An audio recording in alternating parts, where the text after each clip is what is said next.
All right, we are now live. Welcome into another edition of the MPW Digital Watch Party. I'm going to go shut my door so I don't wake up my wife and kid. It's nap time around this time of day at the house. What's up, man? We got it's right at 4 o'clock. I guess we'll have first pitch any minute now. Game two. Thanks to everybody who joined the stream last night. Do I need to send you a link to tweet out like we did yesterday? Let's see. Yeah, do that. Or you can tweet it out, whichever you want to do. Did you sleep well after Ole Miss winning? What was the night and morning like? You went to a wedding though. I guess you had a big day today. Yeah, it wasn't too big a day, but yeah, definitely went to a wedding, and let's see. I got the link. I'll tweet it out. Okay, perfect. If I say that, all right, copy. Jason DeCaro trying to go complete game on USC to force a game 3 tomorrow. I watched a decent bit of this game once I got back to the house this afternoon. He's been pretty unreal. When you talk about nails for an elimination game, that's what the doctor ordered. That's what they needed from him. I don't know if that's a hot take, but that's about as good as you can ask for. Yeah, well, he hasn't done it yet. No, he has. Now the game's over. Wow, what a performance. So we're going to be counting down the 27. No. Counting down the 27 what? Oh, yeah. 27 outs. Let me fix this. Give me just a second. I mean, in a literal sense, we will be counting down the 27 outs. I don't think I will have a counter. I can barely handle the score, which, by the way, I updated to 0-0. So I'm on time. The score is correct. Not all heroes wear capes, but to pat myself on the back, but those things are correct. But someone asked if we saw the Mississippi State game. Hell yeah, I watched all of it, or pretty much all of it. I went to lunch with my parents, but my God, what a baseball game that was! Holy cow! Yeah. Wow. Fear State. That's heartbreaking, right? Yes, considering the start at the beginning they got from I forget which one pronounces it which way, but from Valensis, and then they burned a pretty good bullpen arm or two. That's either one of those teams was going to walk away feeling pretty bad about the state of things after losing a game like that. I think Georgia was probably a little bit better equipped to withstand something like that, just because those guys just hit and hit and hit. Right. And it just seemed. I mean, dude, Georgia. Both teams are very good. Georgia beat Mississippi State 4 times this year. It's hard to beat someone 5 or 6 times, and they just to this point seem to have their number. Now this series is not over by any means. No, but State's going to have to find some pitching, because they threw their only bullet at him today, and he kind of got wrecked after the fourth. It's like he wasn't getting wrecked, and then all of a sudden he did, and that's kind of what this Georgia offense does to you. They got Hunter Elliott and Oxford a little quicker. They scored 8 runs. It felt like before everyone was kind of settled into the game. Although oddly enough, Ole Miss ended up winning that game. But that lineup's a problem. They hit and hit and hit. Yeah, and they were without their probably second best player today. So yeah. Just it's not getting easier as far as facing their lineup. No, it's getting harder. I'm sure State. I don't know if this is announced, but I'm sure State's going to throw McPherson. That's their best arm they have available. I would assume so. I didn't even think to look, but I would think so. But big spot for them. That's a tough one for Mississippi State. I mean, look, they were on the outside looking in at the end of the year as far as hosting a super regional, which means they would have been obviously playing in Starkville and also not playing Georgia. But for as far as a draw, getting paired with that Athens regional and drawing Georgia in a super, that's a tough one. I mean, I don't think it's any secret. Those are 2 Omaha teams. They're just happening to play before then. Playing each other, yeah. If you're State, you kind of look back and you're like, wow, we got swept 2 weekends in a row. Otherwise, we're probably playing in Starkville to go to Omaha this weekend. You think Ole Miss? No. I said if you're State and not getting swept twice. I'm following now. That's you're talking about Ole Miss heading to. Yeah. I'm sure you would have loved that, an Ole Miss State Super. We almost had that in 2014. Oof. No, actually wouldn't be a fan of that, actually. I don't think that would be fun. You know, people are already. I say people. It's just like general chatter about like Ole Miss and Mississippi State potentially meeting in the national championship. We are well away from that. Didn't we? Did we discuss this on the podcast or my days are running together? The stream the other day of like, would you? What was the hypothetical you gave to me? Would you what was it? Play Mississippi State in the national championship, but you're down 0-1 versus just play it out. Like you know, they would have to be up 0-1. You wouldn't rather be down 0-1 and then play it out, right? It would be up No, 1-0. And no. I'm saying, would you play out the rest of this? Like, would you just play the oh, regular? I see. Yeah, or would you take it being down 0-1 to Mississippi State in the national championship? I I would would say just play play it it out. out. Yeah, I would just play it out, no doubt. All right, so Just no do TV it. conflicts that I can see. I now have this pulled up No. on the main ESPN channel after they just split from the North Carolina USC game, so no sort of delay or any issue there. I'm now going to try to switch to Fubo TV, or excuse me, away from Fubo to the ESPN app, so I'm not as far behind. But no sort of delays or anything of that nature. I don't think. Oh man. No, we're good. What Taylor Rade's taking them down. I guess just quick thoughts on today. I mean, I again stating the obvious. Please hit up the Venmo for dynamite takes like this. Ole Miss would be better off finishing this off today. I mean, you got a guy on the mound who's Yeah. turned into one of the best pitchers in the country. Carries himself like a Friday night guy, like one of the best pitchers in the country for good reason. This is you talk about the two shots Ole Miss has left to kind of kill the tiger here. No pun intended. This is the best one in my opinion. Yeah, for sure. I will say it does appear that the gun is down because I'm going to bet his first pitch of the game was not 95 miles an hour. I bet it was a lot harder than that.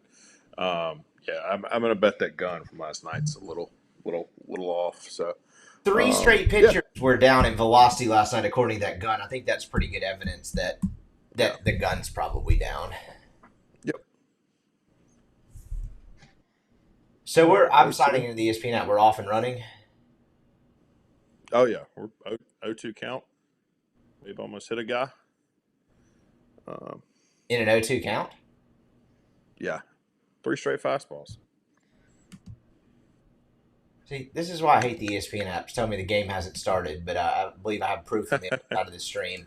I can inform you that it has started. Got a ground ball to Furness. Nice play, Fern. All right, now I'm Um, good. I just like saw the ground ball. That is a good I play would by like, Burns. He plays a really good first base. yep. I would like to inform you, as we were told in the chat, the Auburn guy with the orange jersey is back, and he is wearing the same shirt. Do we think he changed? I think you watched it. Surely you watched it, right? I'm gonna go no. Well, I think he maybe went uh, out to Sky Bar and then maybe slept there and made his way to the stadium today. A guy like that doesn't strike me as a huge undershirt guy. Maybe I just can't see. Ray about got But his face taken off there. he is back. I'm gonna go. I'm gonna say less than 50% chance he washed it. Okay, I don't know if you look.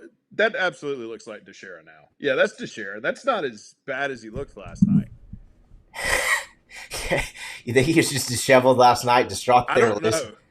I don't know if my man shaved or what, but yeah, no, that totally looks like Sonny Deshera, and he looks like a 27-year-old, which he probably is. Yeah, no, I think we established last night it was him. I was joking by the end of it was it his dad, but I do think we gathered enough information that is probably him. All right, big spot here early. Kind of need to throw up a zero. Need to throw up a zero. Frederick had a rough night last night. Did have a sack fly and a HBP, so two productive at bats. Somebody in the chat says a backup hit the 3-run bomb. I'm assuming he's referring to the state game. Um, If that's true, that guy yeah. hit 2 home runs on the day too. Well, okay, he's a backup in that like he got benched like last week. But he's got 20 home runs now in the season. So yes, he was not going to start today if Phelps had not gotten suspended, but he has started most of their games. Boy, that lineup is something. Um, What are we doing? Okay. Um. All right. 1-1.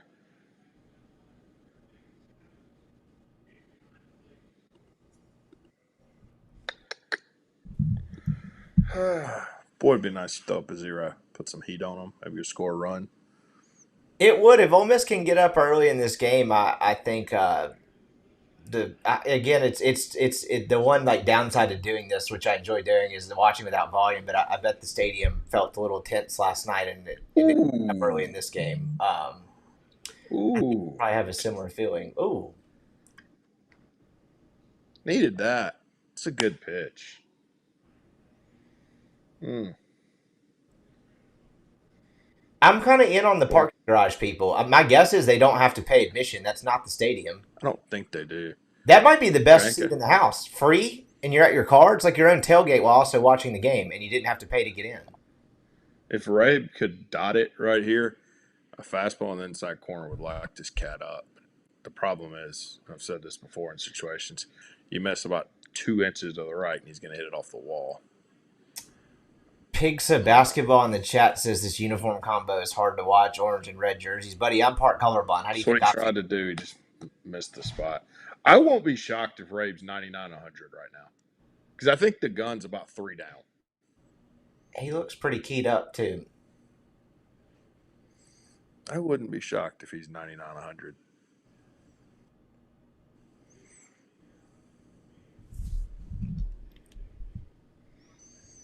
Mm.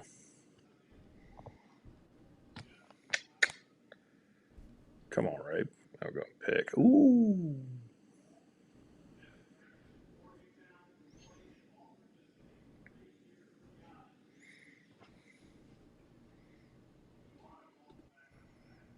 Mm.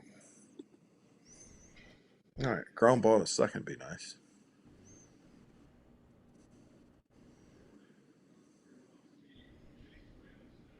Strike 3. That'll work too. Strike him out, throw him out to end the first inning. That'll bang. Pretty good throw by Foley there too. Not a Heck great jump, I would yes. assume, by him. No, but I mean, they're thinking Fraley's going to put that in play. Big time. Big time. Good deal.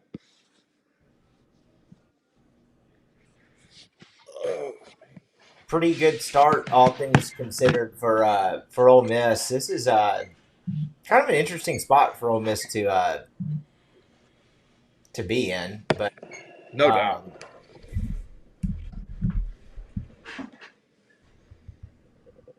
Mm. I didn't Really even good throw actually by look Foley at the there. lineup Goodness. today. Was there anything noteworthy with that?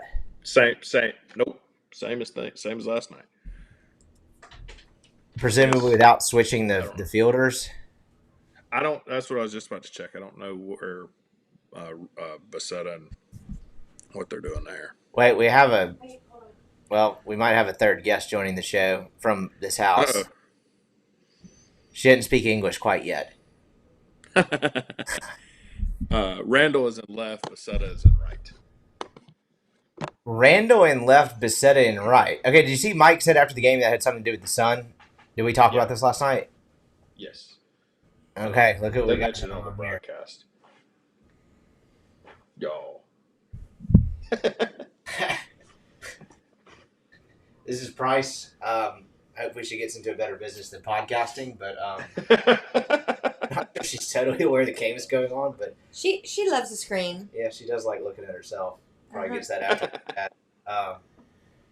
You got any takes? You were yelling earlier. Right earlier. Now all she needs is a SoundCloud. She'll be ready to go. Yeah, should be ready to go. Let's get her a podcast. Yeah, exactly. It's $15 a month. Just start a SoundCloud account. So, She what? She was born right before the Sugar Bowl. Is that right? no, right after. So she was born Okay. 3 days before the Fiesta Bowl. Oh, okay. I was gonna say all she ever knows is Ole Miss football and baseball winning. Well, she was close enough. I was actually worried she was going to be born during the Sugar Bowl. That was that was actually one of my bigger fears as I was watching it at my in-laws' place, just kind of on house arrest is the wrong word, but like we couldn't go anywhere. Like we were on the clock. And then she was born on a Monday, and then we got home on a Wednesday night. So like her first full day at our house was the day at the Fiesta Bowl. So I guess technically all she knows is pain.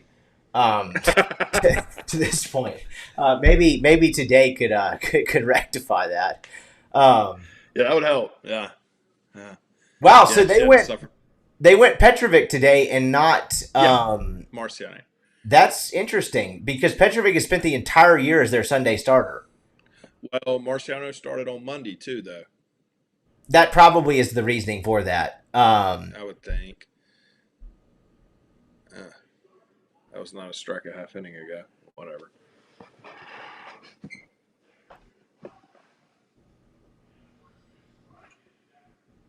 Yes, the baby is locked in. She just went back to the TV to watch this inning. She didn't want to be distracted once the game started. No.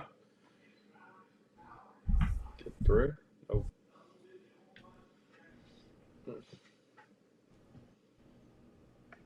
No, West Virginia moves on. Looks like Troy's going to move on today too, and then we've got a game 3 at Chapel Hill tomorrow.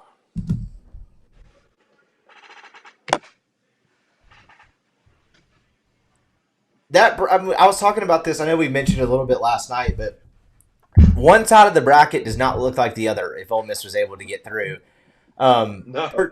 particularly if USC were to able to win this winner take all game tomorrow. I mean, you're talking USC, West Virginia, and Troy as the other three teams on your side of the bracket. Look, you're good at this point if you've made it to Omaha. But man, that's a lot more favorable than what you're looking at on the other side of this bracket. No, no doubt. Yeah. I mean, you're talking about Georgia, Texas, some Bears over there now.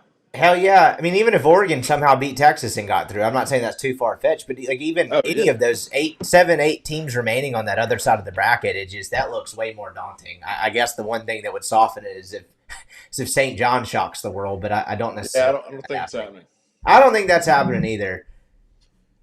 Good swing by Judd. That sucks. I actually think that's a good at bat by Judd. He laid off a breaking ball. He hit a pitch hard. Um, it may not wind up mattering, but I thought that was pretty decent at bat.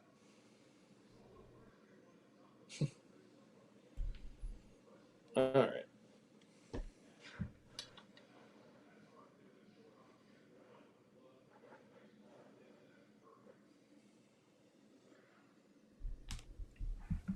Boy, that might be the most uncompetitive super regional I've ever seen in West Virginia. I mean, just two absolute massacres. Yeah, a massacre yesterday, and then like today the score was worse, but it felt the same. I watched a little bit of that game, just 17-1.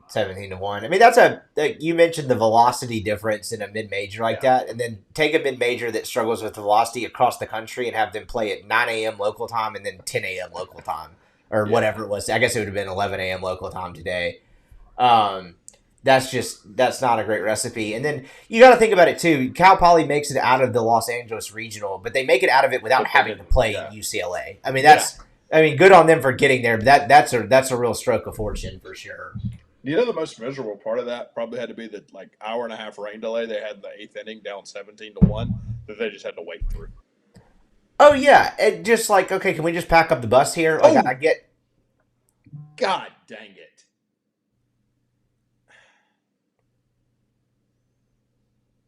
Two pretty well hit pretty hard hit balls that inning resulted in outs. Well, Not saying did he it's gonna take the matter. starter out of the game? That looked like it hurt. Yeah, it did look like it hurt. I know think he's he'll be fine, back. but Hmm.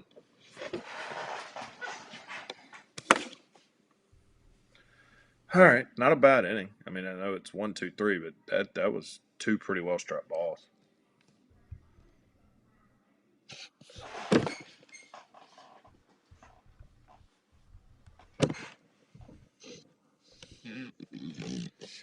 um, also, the other side of that too with the Cal Poly thing. Imagine like entering that Los Angeles regional, and you told the 4 seed St. Mary's, "Hey, you beat UCLA twice."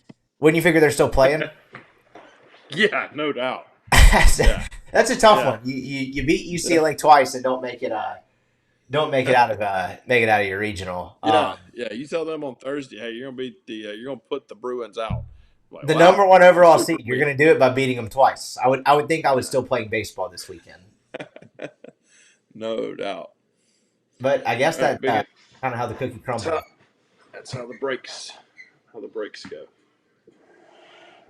I guess we are going to be counting outs in the stream. We just had someone chime in and say 24 more. Well, you got to get a run. That's You got to true. I get was a about to say run. it's technically not 24 more yet. You do have to score one. Yeah. Otherwise, there's an unlimited number of outs. Somebody mentions they did barrel a couple balls up. I thought They did. for a scoreless first inning that's a pretty good sign. They're not we small sample size, but you're not looking fooled by Petrovic there. Wow, 11 home runs hit in that Georgia Mississippi State game. I watched most of it, didn't count the home runs, but that's a lot. Yeah, and they weren't like I know some people are whining. They weren't cheap. Um, they were earned. It's the classic two things can be true at once. Yes, is that a tiny ballpark where any of those wind cheater wall scrapers? I would say no. Those balls would have gone out just most all of them. I can't remember all 11 off the top of my head, but most of those would have gone out just about anywhere. What a moment for that kid in the bottom of the eighth. I mean, that he hit the top of the scoreboard. Oh, did he really? Hell yeah, that ball got out of there by a mile. I thought it was going to kill one of those kids up in that right field kudzu corner. That's not good. Wow.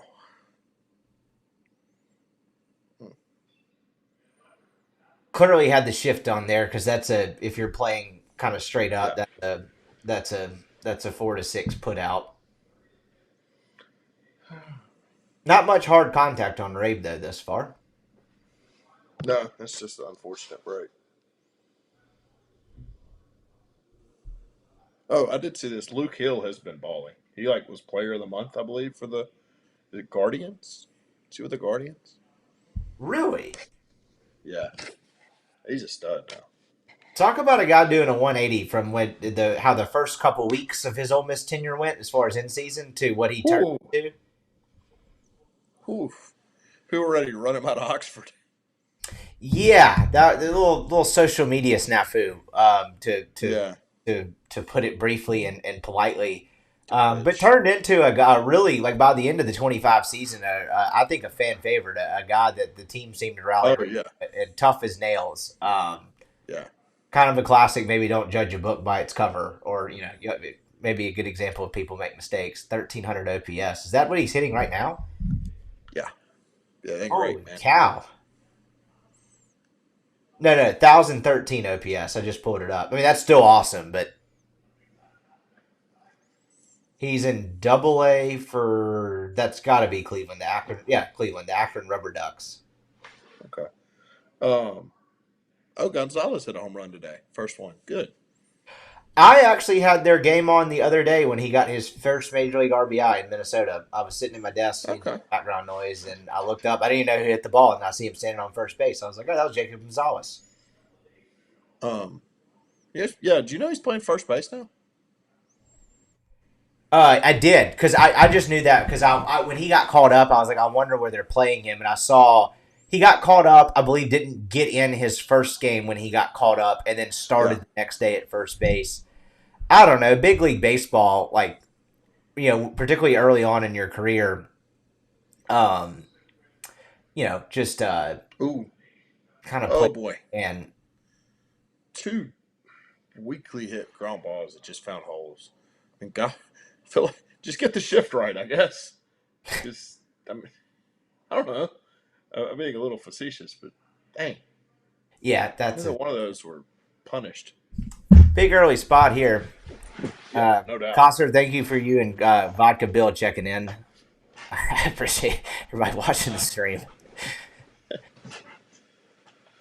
Kind of interested to see how Auburn plays this. All right, so they're 4-5. No, they're not bunny. Never mind. Terrell's though. This could be dangerous right here.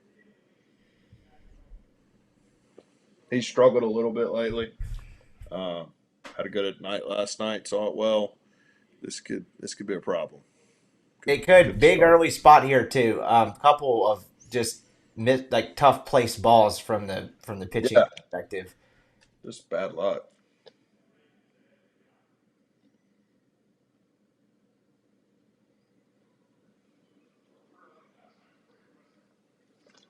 Oh, good pitch. All right, got him 0-2. Need a strikeout here. Just kind of tired of watching balls find holes. That was a good pitch.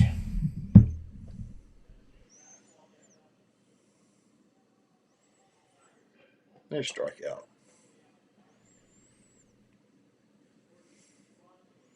Got it. Oh boy. That was efficient. Okay.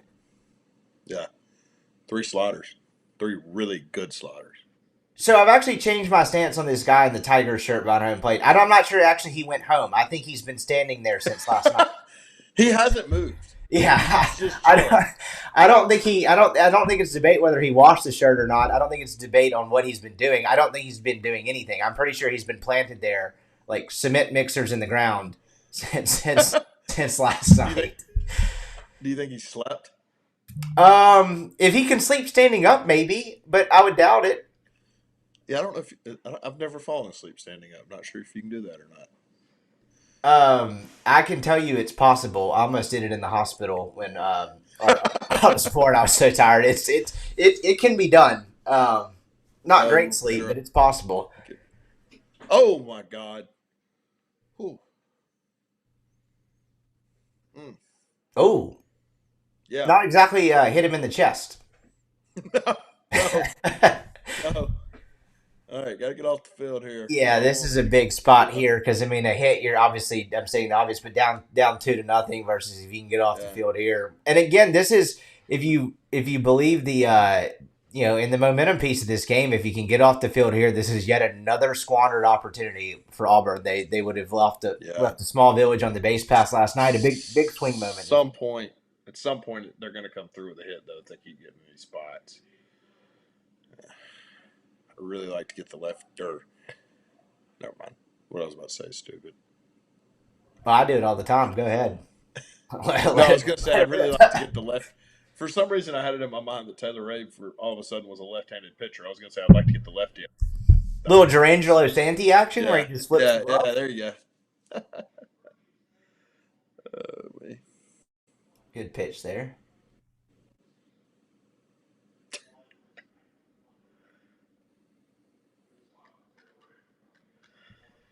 Oh, man. Good job by Foley there. I know this is like what I'm about to say is going to sound dumb. The fact that Rave doesn't walk people makes you okay walking this guy. Like and Yeah. pitching around him and You're loading not him. worried about him letting a free one afterward. Yeah. Another great crowd there in Plainsman. Yeah. Yeah. Good on them because I thought there might be a good Ole Miss crowd there today. It looks like Auburn packed that thing out again. Yeah, Oh boy, he hung that one. Ole Miss people have found their way into the stadium, but certainly not a massive contingent. But I mean that's not an indictment on Ole Miss people. That's probably by design. Yeah. It's always hard to tell what like ticket and seating discourse on the internet is one of the funniest and dumbest like segments of the internet. But it from what the little I read before I couldn't stomach anymore, it did not look like an easy ticket for the visiting team this weekend. Out of baby. I'll be right back. I'm assuming they got out of it. They did. Yes, they did. Okay, big spot there. Ole Miss gets out of it. It is nothing after an inning and a half as Ole Miss is the home team. Auburn strands 2 more runners. In a second, I'm going to look up how many runners Auburn has stranded on the weekend, but it is certainly a lot. A big spot there. Just checking out the. I think Colin's got me echoing now. 100%. Did you have a stroke? 100%. I think he can hear me.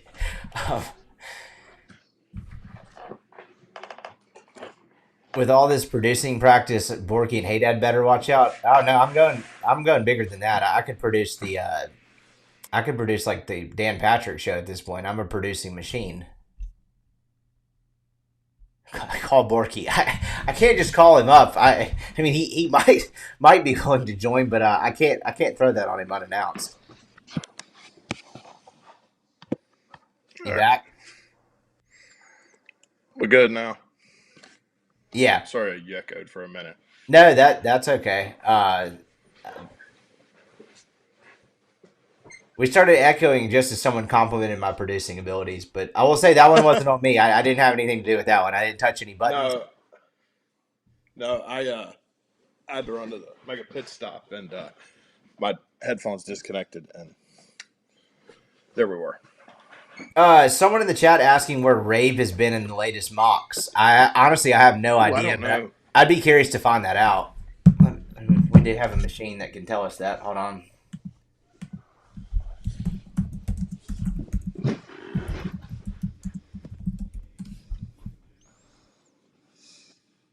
Top 40 to top 100 overall prospects, the second to third rounder. That feels about right. Yeah, no doubt. That's where I would think. Although I wonder. AI says he's been projected as high as the third overall pick to the Twins. I don't know about that. I mean, that may have been like Taylor Rave's mock draft. Yeah, exactly. His parents. Yeah.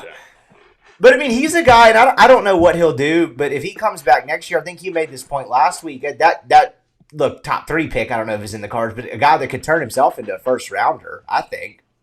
I don't know what ceiling you can put on him with the way he's pitched and progressed this year so far. No, I think he's. I would say first round for sure. Sorry, I'm trying to find my remote, my TV. You ever accidentally hit the power button? Oh, I my whole life is accidentally hitting buttons. I can't even work my remote control. All right, got it back. Decided just ground it out. 4 outs on 11 pitches is not what you want. No. I like that. Taylor Rave greater than Paul Skeens. I like that. Why not? Sure. Why not? I'm not sure I've ever seen quite anything like Paul Skeens in college. That was absurd. Florida has had a couple of guys through the years. Brady Singer was really, really good. Jack Leiter in college on his A game was really, really good, but I'm not really sure I've seen anything like Skeens. No. Skeens was the most unhittable pitcher I have ever seen.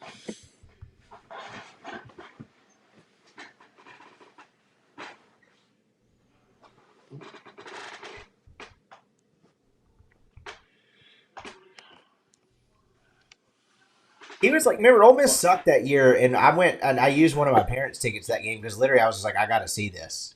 Like, it really had nothing to do with Ole Miss. I wanted to see Skeens. Well, Ole Miss had a lead in that game.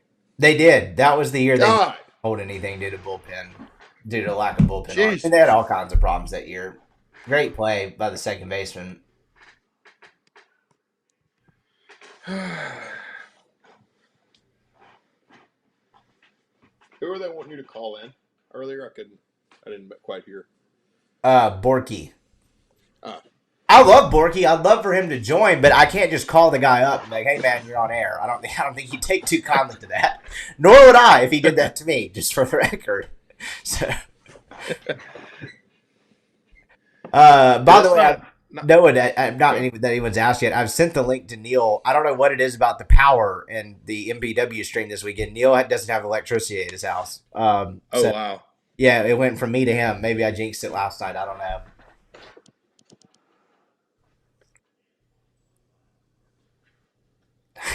I'm not getting any of the hot tub people to call in. That got me in hot water. No pun intended. I was supposed to say, be careful. I'm not poking that again.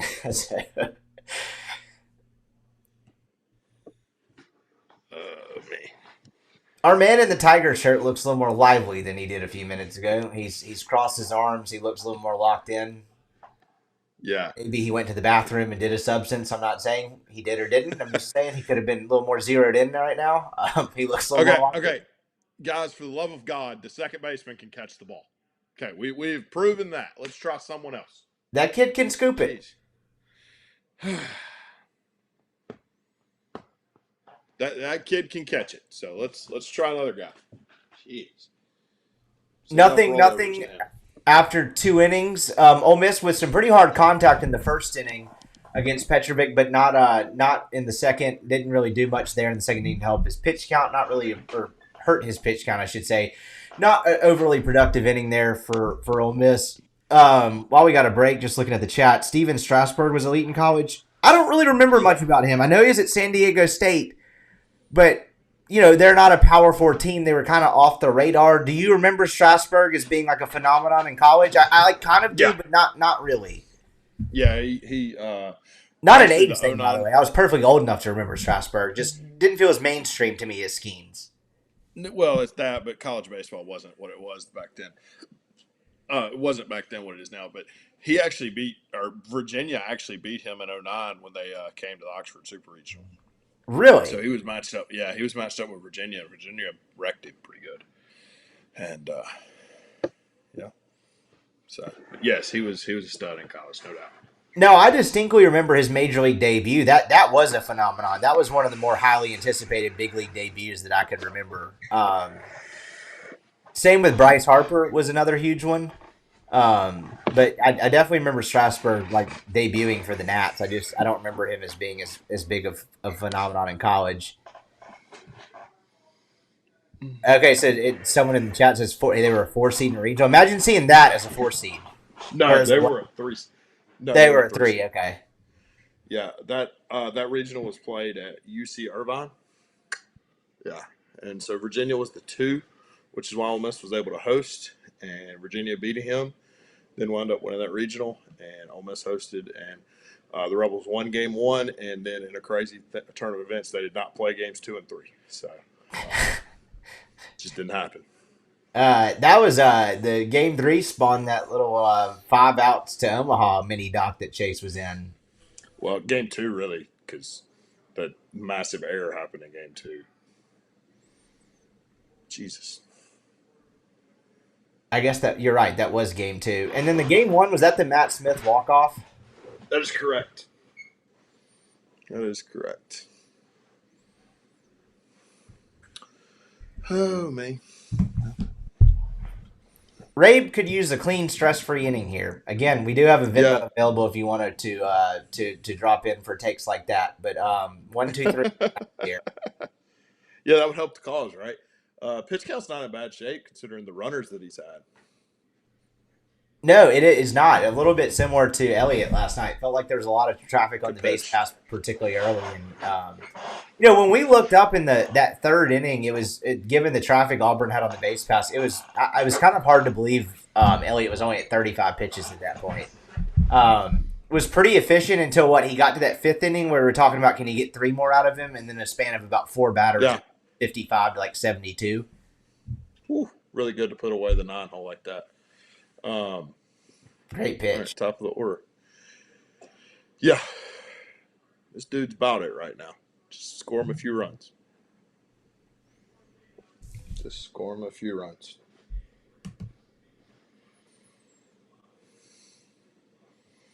Just a few will probably do it. This kid's a stud. Good pitch. Good pitch.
Oh, man. spiked a couple in a row there to go 3-1. Mm-hmm.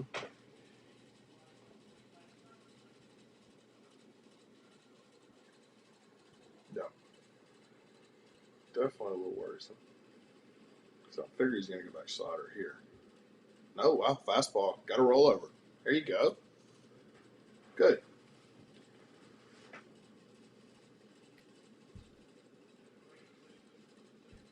That's what that guy gets for having his tongue stuck out while he's batting. What kind of weird shit did he do? What was that?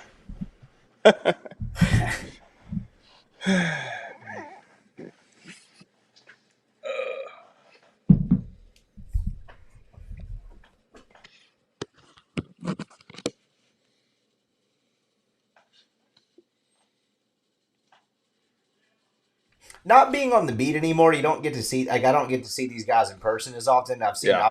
a pitch from the stands. He just looks like a big dude. Like he looks very Rabe? physically imposing. Yeah, he's 6'5"-ish. Yeah. I'm going to bet he gets, just looking at him, really good extension, too. So that makes him even harder to hit when you consider the fact he's throwing that thing 98 miles an hour. Oh, no. Oh, okay.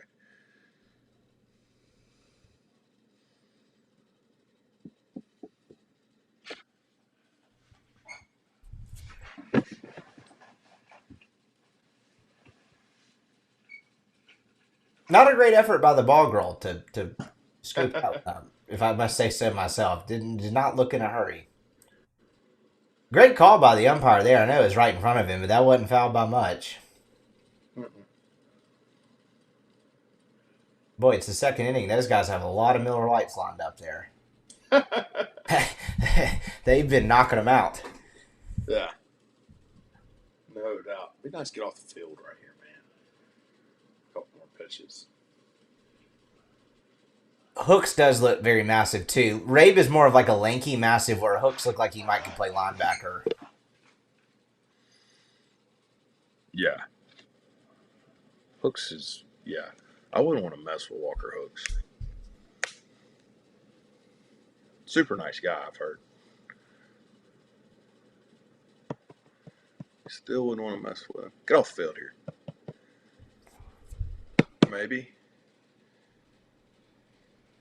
Catch it. Ah.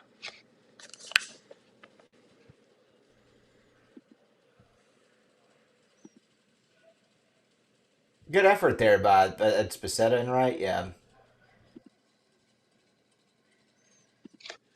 Yeah, Besides in right. Randall's there's Randall. Boy, Becerra went real hard after that. That's a tall brick wall. I mean, you talk about running face first into a brick wall. No doubt.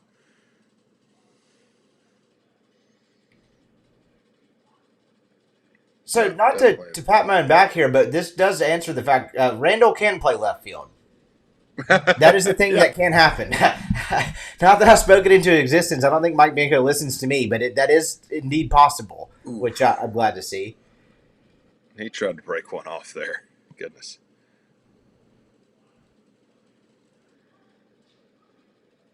Tried to break one off there. Oh, man.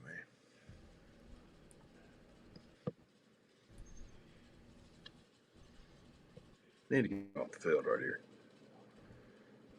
Definitely. Ah. Going 0-2 to 2-2 now. 26 years for Mike Bianco. Every time they show that, just kind of wild. I mean, that's like 4/5 of my life. He's been at Ole Miss. Yeah. Got him. Yeah. All right. I'll still be able to talk. I'll be right back.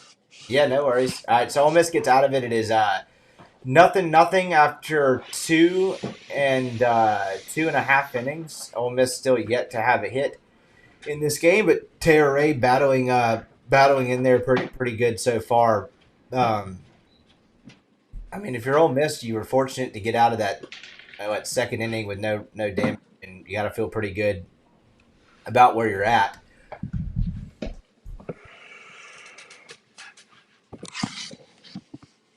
All right. Yeah, it would just be nice to put some runs up. So, were you at a wedding or in a wedding? No, I was at one.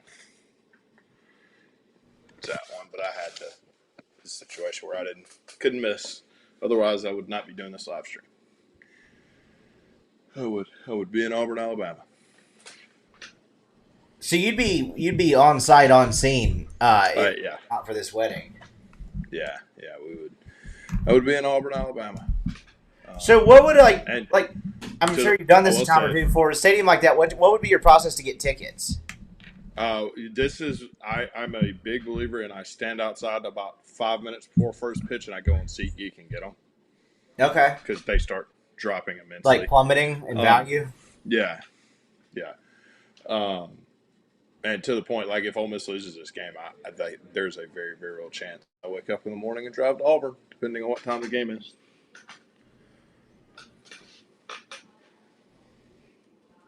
How far is Auburn from here? Probably 5 hours ish. Yeah. Obviously, I hope I don't have to make that drive. 5-ish hours. It's like almost to Georgia. I've made that drive a few times. Not one of my favorites, but not totally terrible.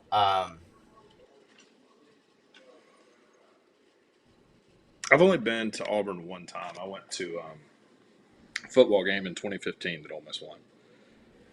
I've been for football twice and basketball once, I think. Really? Yeah, I don't remember what year that was, but and I've actually been like non-working once or twice too. A group of my friends in college from South Georgia had buddies that went to Auburn, and we went once or twice. Not a bad college town. Definitely an ag school. Reminds me a little bit more of like Mississippi State or A&M type of vibe. But like the Sky Bar deal they got going on is cool. I didn't really get the hype about whatever that lemonade they sell. The Cougars lemonade, but nice campus, like nice town. I've no issue with Auburn. It's a pretty cool place. Oh man, probably needs to get home. Almost hadn't had a base runner yet. Good.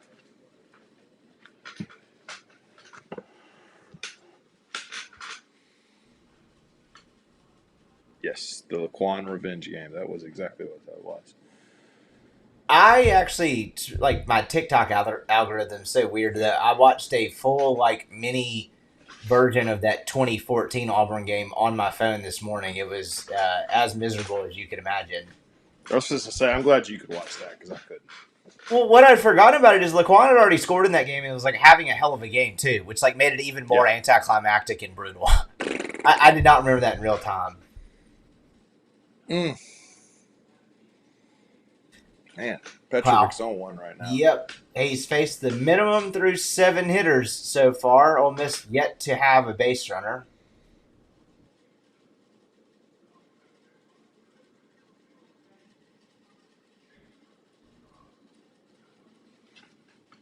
Oh, I didn't think about this. You're colorblind. Does the jerseys mess with you? Yeah, I mentioned that earlier. I think you were getting up. This is not a great combo. I mean, I can tell the difference. Don't get me wrong. I'm not that colorblind. But as far as like aesthetics, and if this were football though, and they were hitting each other every play, we might have some issues. If the helmets were the same color, and I know Auburn's football helmets are white, but let's just say they were the same color, and then it was just orange on red jerseys, we would have some problems. We'd have an issue. Yeah, it wouldn't be great. I mean, I think I could make it out like watching the game and knowing what happened, but there'd be some places like, who is that, a linebacker or a running back? It might be an issue. Tell you what is an issue right now is Ole Miss is at bats against Petrovic. Oof. First 3 were okay. Since then, they've not had a good one. Yeah, they had 3. Well, like, no. Yeah. I mean, 3 good at bats in the first inning. I kind of agree. It hadn't been great so far since. Get out. Okay.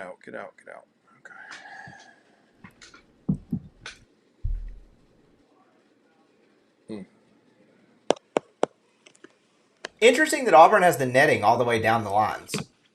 Yeah. Thanks a lot. I mean, it just removes the ability for somebody to wear one. I worry about that at Oxford sometimes, man. I always used to worry about that at the Kids' Day game, the 11 a.m. game. Yeah. You have all those kids sitting down there. I was like, man, I know all of them are not paying attention. I always used to be like, man, we're one foul ball away from having a problem. Yeah. No. They need to get them all behind the net. I don't know if you can fit them all. Make them all wear helmets. I can't enter the stadium. Randall's fighting a little bit, so that's good. Mitch Coach It's gonna Brown. be tough. It's gonna be tough to get on 0-2.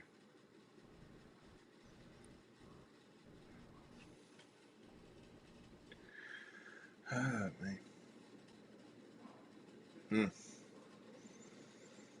Man, just not having good at bats right now.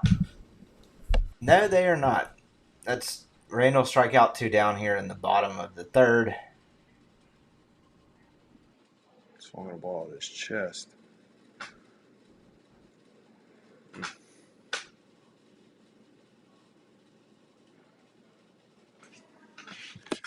Oh, man. I wish Reuter would get on just to do a little pitch count damage. Oh, that's not a strike. Give me a break. Jeez. He's already good enough. You can give him that.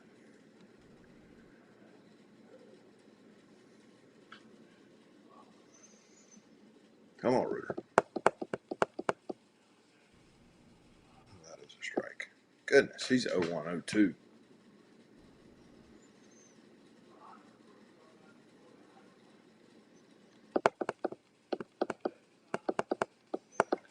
So I see some people talking about reseeding. Okay, so are you a reseeding fan or no? Like after the regionals, you reseed the teams and then bracket them. No, I'm not a fan of that. I'm not actually a fan Okay. of touching anything as it relates to the NCAA baseball tournament. I think what we have right now is pretty awesome. Are you? Do you know where no? Do you know where Ole Miss would be going if they reseeded?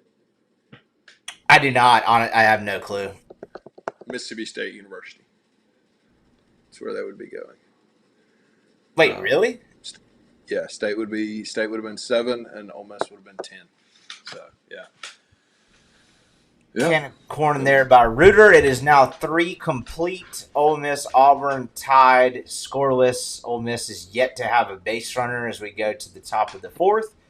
But I don't know. Taylor Rave on the mound. If you're going to kind of do nothing offensively for a stretch in the game, that's your backboard. Yeah, I mean, guy that's going to back it up. Auburn can pitch now. Yeah, that's a point I was going to bring up earlier. Like Auburn pitches the hell out of it. I mean, it kind of underscores how good Ole Miss was last night against that Auburn pitching staff. Like Auburn's really good. They pitch the hell out of the ball. So, but a lot of game left.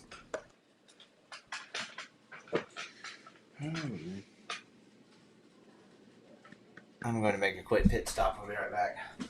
All right.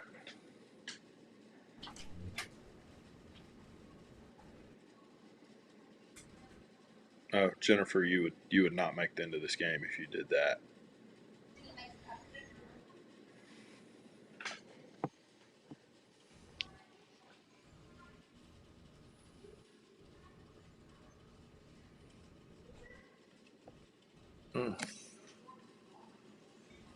All right. Boy, Rape's been good. If you could just get him something.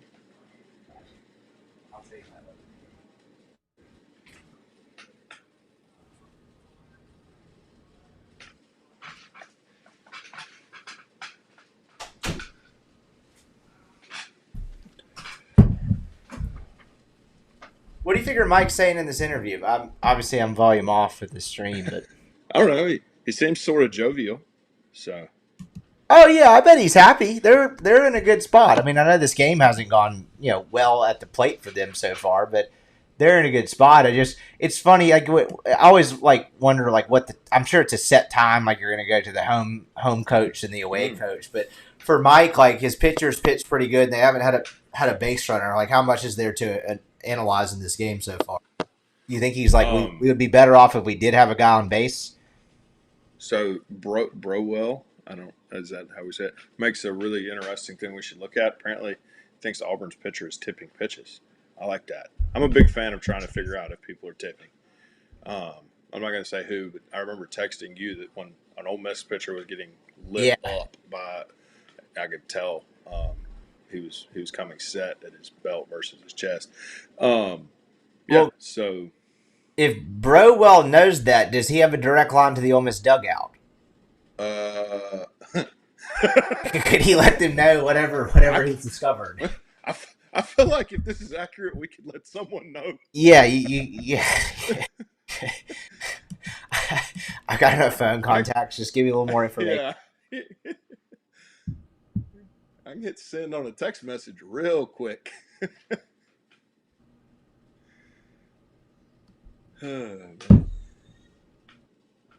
Boy, you just know Freilic's going to do something in a super regional. It's not going to continue to go over, have no productive, really at bats. Mike seems chill. They're in a good spot. I mean, the fact that they're even in this position is kind of crazy. I get why. I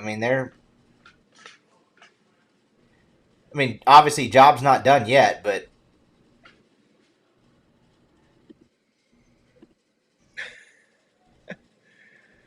Um, I'm just talking about like there's a bunch of stress that comes with calling pitches, and now my man just let somebody else do it. yeah, we don't. I Ah, miss seeing him on the old fashioned. I know they don't do it anymore, but the walkie talkie where he just holds it like a narc and calls in the pitch every. That was a fun like year and a half stretch where he would just like hold it in like the dorkiest fashion possible. That was an easy one to make fun of him for. don't like going 1-2 to 3-2 to Freilich. We should have attacked right there on one of those two.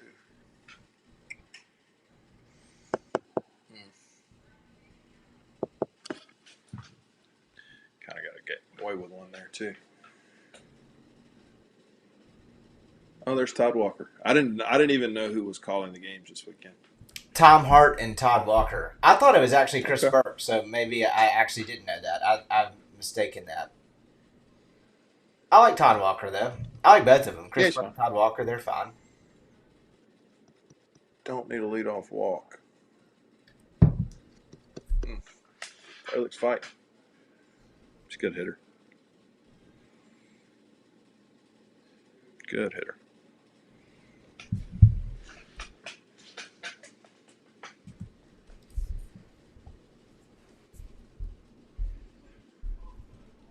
Come on, Ray. Come on, Ray. Gosh, dog. Making him walk here.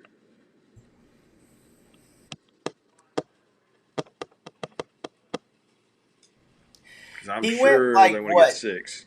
115, 117 something pitches last week. I forget what the Yeah. exact number was. If he's pitching well, do you extend him like that again? Oh, yeah. Yeah. He's your I best agree. You're guy. not. You're not. I mean, there's no for Rabe. There is no tomorrow in that sense. God dang it. Tell that out of the hand. Mm. They're going to score at some point. You keep letting the leadoff guy get on.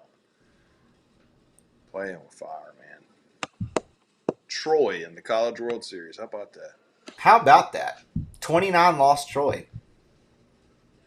I'm pretty sure. Let me look this up. I'm pretty sure at some point Troy was losing to Ryder in the elimination game, like the losers bracket game. At some point late last week, they were losing to Ryder, and now they're going to the College World. Excuse me, World Series. Beauty of the sport. Let's see. I could be incorrect about that. Yeah, they were down in the bottom of the 6th inning. They were down 4-2 to Ryder. They earned every bit of it too, particularly making it through that Gainesville regional, beating Florida twice in the fashion that they did. Oh, no doubt. No doubt. Rave needs to get back in the zone. Pronto. That's not good. It's 2 breaking balls in a row that have done nothing. Oh, boy. This could be dangerous right here.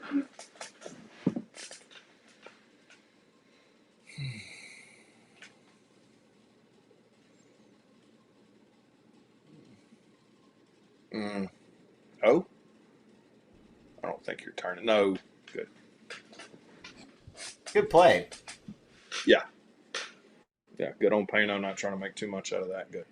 Good all the way around.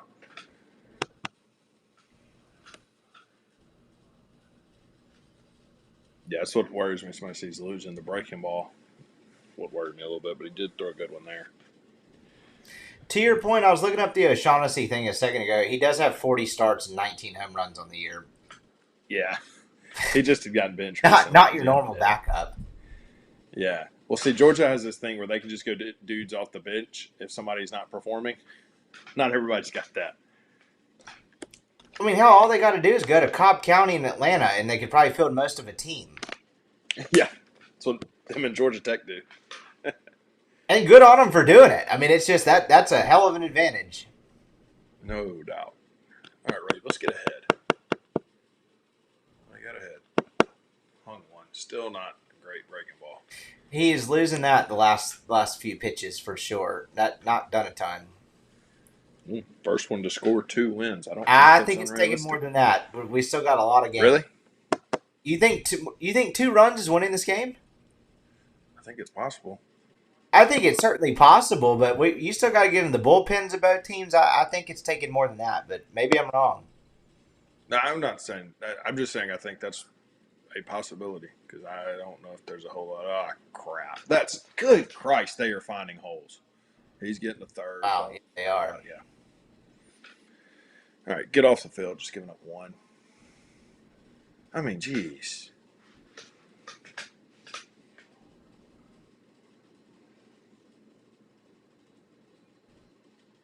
Got that ball in on his fist. That was a good pitch.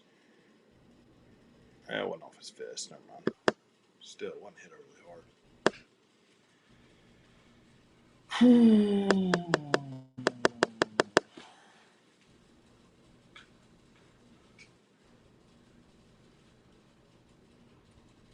Bub's up. Great. He at some point is going to do something. Probably why Really you're getting a visit from Mangum right now. What do you figure he's telling him? Yeah.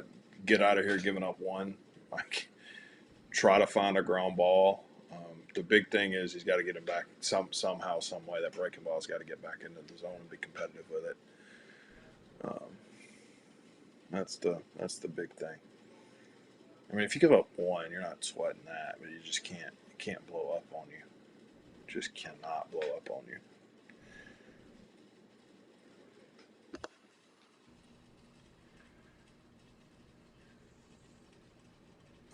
I mean, the thing with Ray too. I mean, he's got good enough stuff to strike you out. I mean, and I will say, Bub really struggled with spin the first time. So I wonder. My thing is, he struck out on 3 pitches all on sliders. So I'm sure he's sitting on slider, but do you trust it enough right now because it's not been a good pitch? That was our answer. It was a slider. And it was not competitive. This is dangerous right now because I think obviously the best way to get him out is being able to spin a breaking ball, and he has lost the ability to do that for the time being.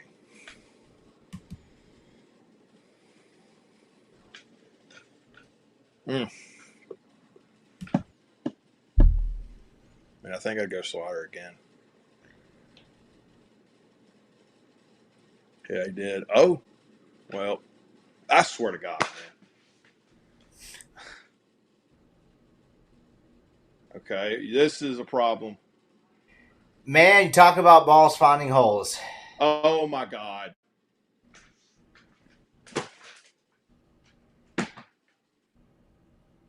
That's so bad.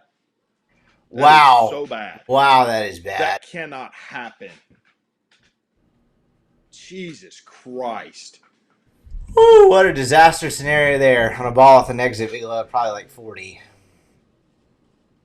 I mean, just hit a freaking. If you hit Foley in the face, it's an out. Good God.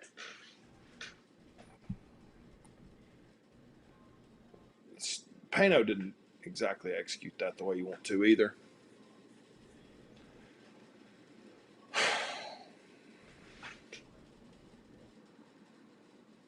Yeah, I hope two's not enough. My God, I didn't think 55-mile-an-hour exit velocities would keep finding holes. I mean, this is bull.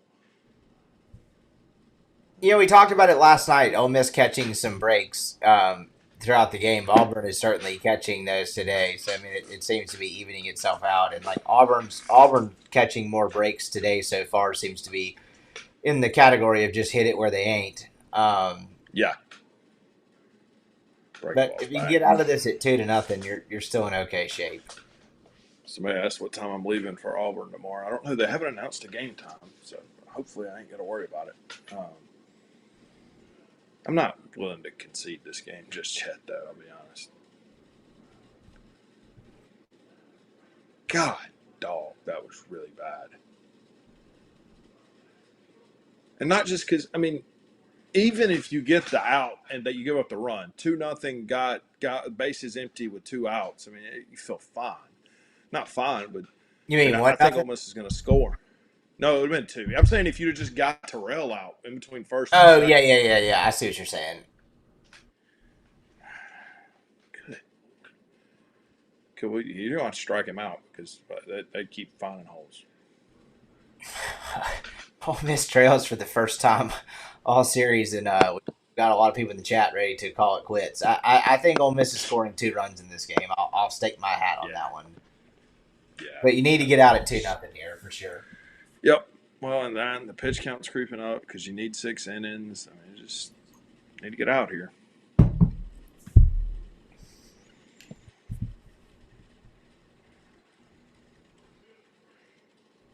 Oh my God.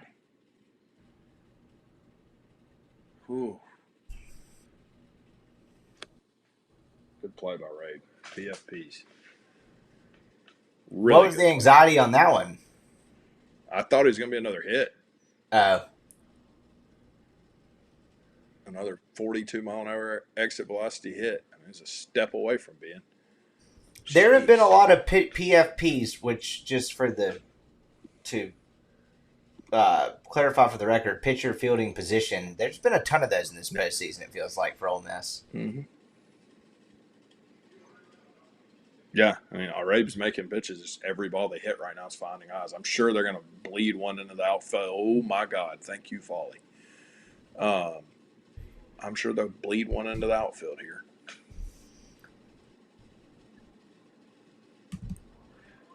That's the thing that if the of the what they have 5 hits in this game, 5. Yeah, Every single one of them, that yeah. ball is at some point hit the dirt in the infield, except for maybe one.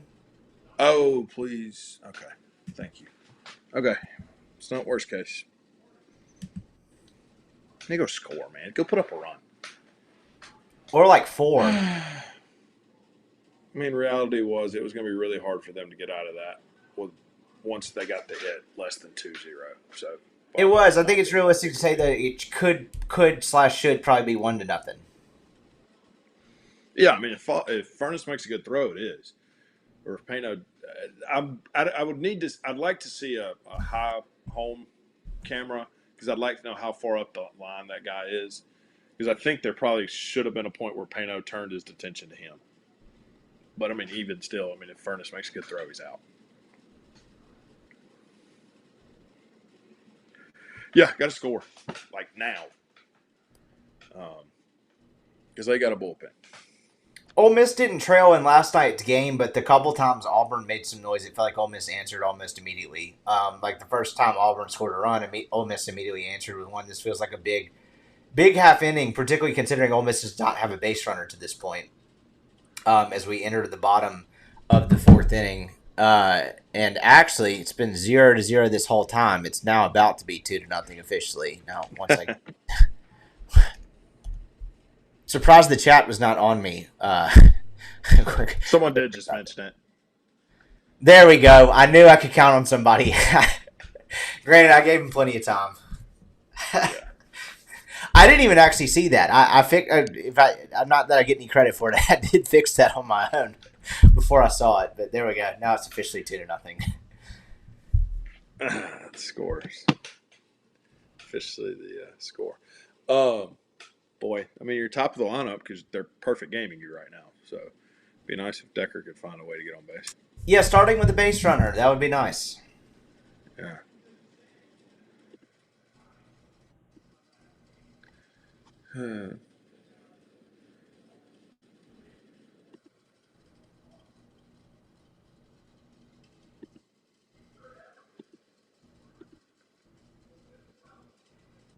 Well, Butch looks locked in.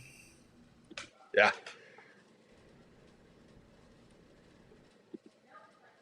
All right. Come on, Dom.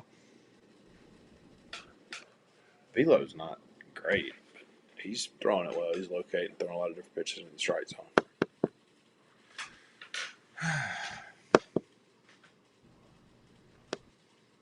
Come on, Dom.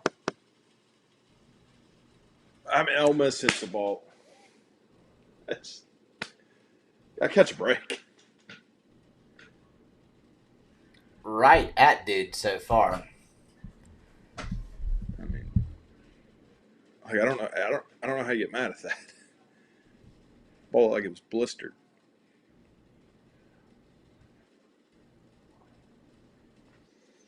Yeah, they're snagging everything. They're also been in good position. It's gone right at them. I mean, there's been the second baseman's made two pretty good defensive plays, but they've hit him where they've been standing. Come on, Judd. Come on, Judd. Get on. Hit a ball over the wall. That may be the only way they don't catch it if you hit it.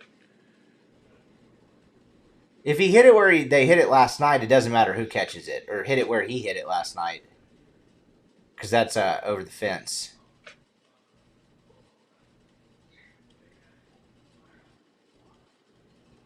Yeah, doesn't matter who catches it. That guy in the Tigers shirt could catch it. He was coming alive there He's out. last. We had some clapping. Yeah, He looks lucid. yeah. Judd's at bats are better today. I thought he spit on a breaking ball earlier in the game. He spit on one right there. Wasn't overly competitive, but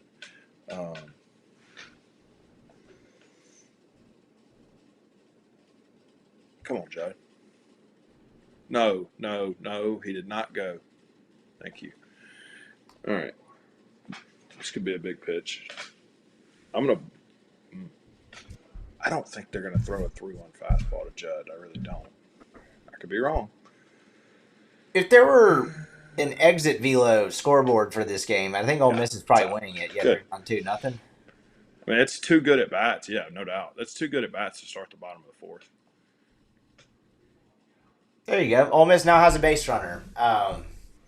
Still have not had a hit in this game, but Judd Utermark draws a one-out walk in the bottom of the fourth for Ole Miss's first base runner. You got two guys that can run it out of the park coming up now. And it would be nice if one of them did that. Again, that Venmo right needs, there. You'll never get this anywhere else. Furnace needs to be aggressive first pitcher. They're going to go first pitch fastball and get into the zone. Don't miss it. Furnace only has 7 home runs on the season. Yeah. He had 2 for the longest time. Come on, Fern. Oh, wow. They went first pitch change. Good for them. Hit a spot. It's a really good pitch. That's why they give you 3 of those. If he executes that 3 times, you're in trouble.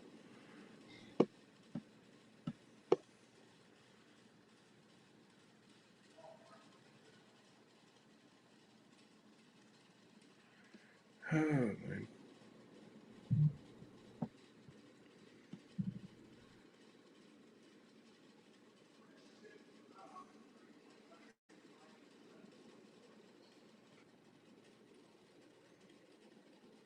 Good. Back-to-back changeups is interesting.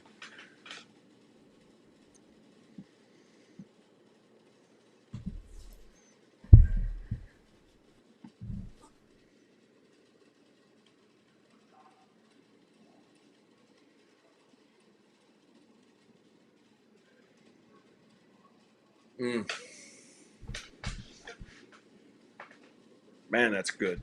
That's good pitching right there. This kid's good. He's on today. Yeah. I don't know how you get mad at Furnace there. That's a really you're not hitting that pitch. So he's thrown two. Oh God. Should have just struck out. He pitched Furnace really tough right there. Really tough.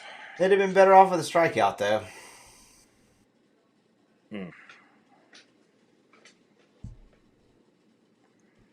Near 0 here. Kid takes a no hitter to Uh, the fifth. yeah.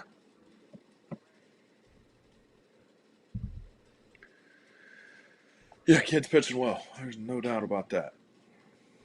Mm.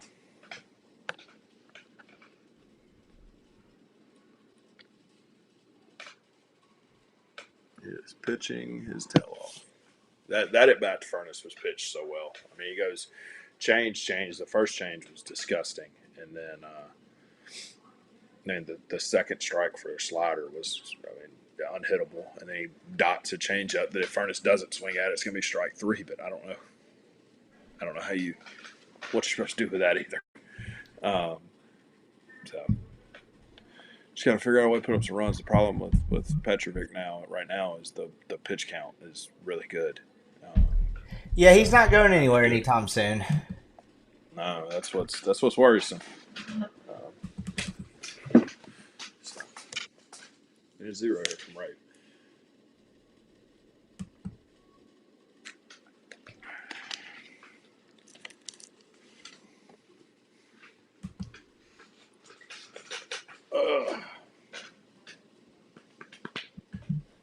And like, I don't. I know this will probably get started, but I don't think they're tight. I think the kid's just pitching well. I agree. I don't think this has anything to do with. I mean, they're not seeing it well currently, but I don't think this really has anything to do with Ole Miss as much as he's just been pretty good. And then they found some holes on the other side that's been Yeah, unfortunate from the Ole Miss sense. yeah. I mean, he's only struck out too. I mean, so it's not like Ole Miss going up there swinging and missing. Um, which honestly, if you had told me Ole Miss struck out twice through the first four innings, I'd be like, huh, how much are they up?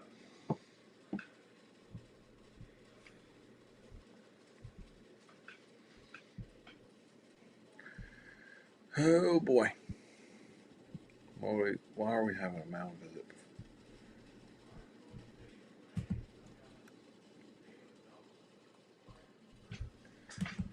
Just some kind of, well, I don't know what's going on. Man, it looks like it's going to be a charged meeting, so I don't know.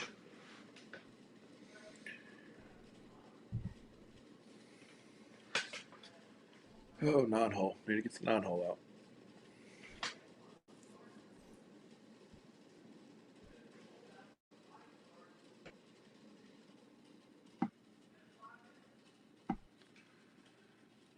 Huh. Could I get some rain at Auburn? Let Rabe throw another inning. Get some rain. Get this kid out of the game. Good pitch. Something. So somebody's asking if Auburn has their Friday guy for tomorrow. Here's the thing: Auburn has Not three really their starters. Friday guy. Their Friday guy threw I last mean, night. they're all the same. Like Marciano will be left-handed. He'll be a lot like this. 92, 94. He'll locate.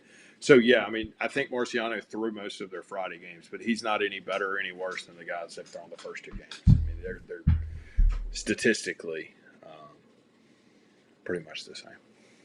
But it's kind of why it makes this important for Ole Miss because if you talk about Stay like fair. Good. who's not the same, like Ole Miss's best shot obviously is today with Rabe on the mound. Not that Oh that yeah. really any sort of huge indictment on Townsend. It's the simple reality. But that, again, that's to me what makes today so important for Ole Miss. Yep. Yep.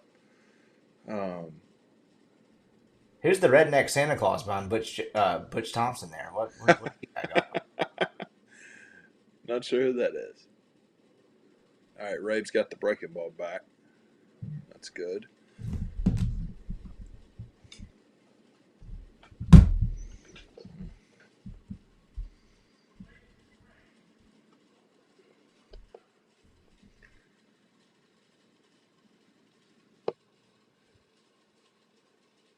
God, that one was smoke. Oh Jesus Christ!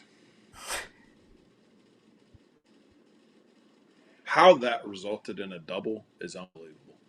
Well, I can tell you how you got a hitter playing right field, not a right fielder. Good God. Exactly. I mean, No, to your that was point. yeah. No, I know it's Becerra, That can't, but he's not a very good right fielder. That's really bad. Ain't good. I mean, in no way should that be a double. No.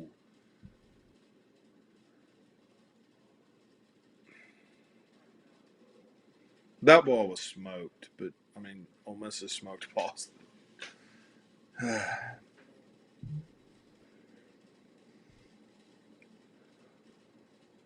Oh, okay.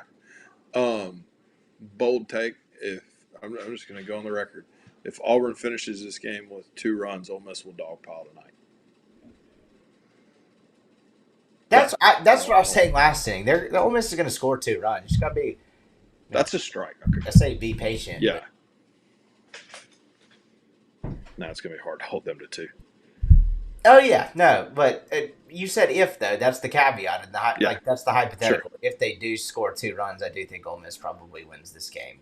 Maybe I'm wrong about that, but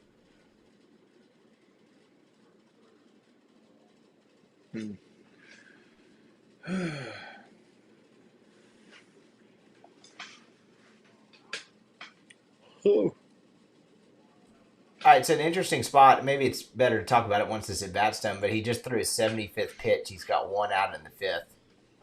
Yeah. If you're going to extend him though, there's still another several bullets to be thrown. But I guess my point is if you can get through 5 efficiently here in the next 4 or 5 pitches at 80, you feel a hell of a lot better about that. Oh, yeah. I mean, right now, if he Yeah. gets this kid out, I'm looking at trying to get 7 instead of 6. Yeah, so he's 4 now. I'm like I said, slightly behind, but I'm 4 now. I just saw that 4 2/3 at 76 pitches. This would be a really interesting hitter, interesting at bat in terms of Braves pitch count. Yep. Yeah. This kid is not going to keep coming up empty. He had a good at bat last time against Ray when he walked. This kid's going to find a hole at some point. It's like every time there's a huge spot, it feels like he's up too. Frelick is. Yeah. Hooks is headed to the pen. I figured Hooks is available, so I mean it doesn't make sense that he's going to the pen just to be down there. I mean, almost going to have a lead before you go there. I don't really know what they're doing pitch calling wise right now, unless they like the matchup on deck a lot better than this one. That's certainly possible.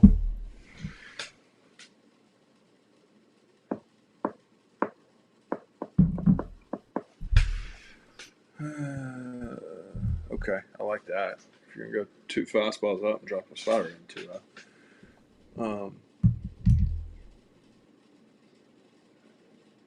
I'd go change here.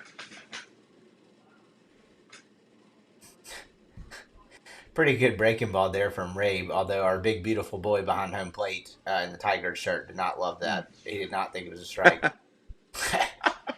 That is a classic disgusted head shake by him. You think we can get this guy on the podcast at some point? If anybody knows him, I'll have him on. I'll send him an Ecamm live link and he can call in. I don't give a shit. We can be on. If anybody knows that, on, he has an open invitation. He can be on tonight. Yeah. Hey, man, Joe from Opelika, did you shower? What'd you do for the last 24 hours? Yep. Somebody said that Frelick's going to be another long at bat, and here we go. Yep. Someone did call that right before he got up, and you're right. Another high pitch kind of bat. He's just a really, really good hitter. Yep. I mean, there's a hole. I mean, the hole is if you could dot an inside fastball, but the problem is if you miss. You can see that there's a hole in there, though.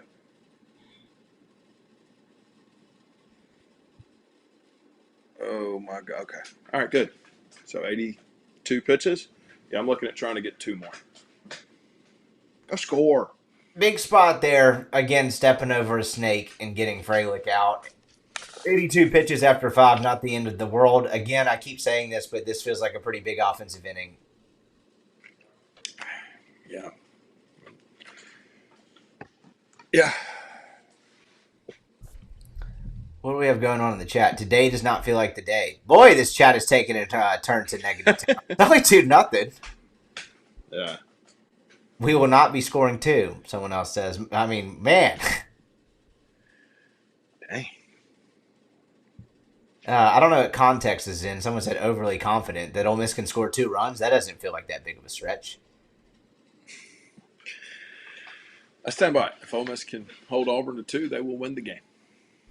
We did That get a big weather magic. update. I know you were halfway kidding about the weather thing, but someone did confirm the radar's clear there in the Auburn Of area. So oh, need on them pop-up showers.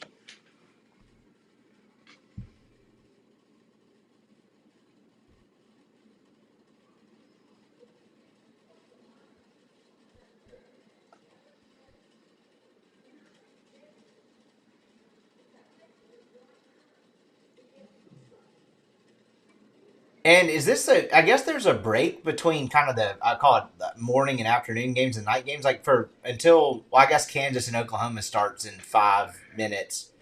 But for the They were last hour supposed and to a half, start 2 hours, it's been the only game on, right?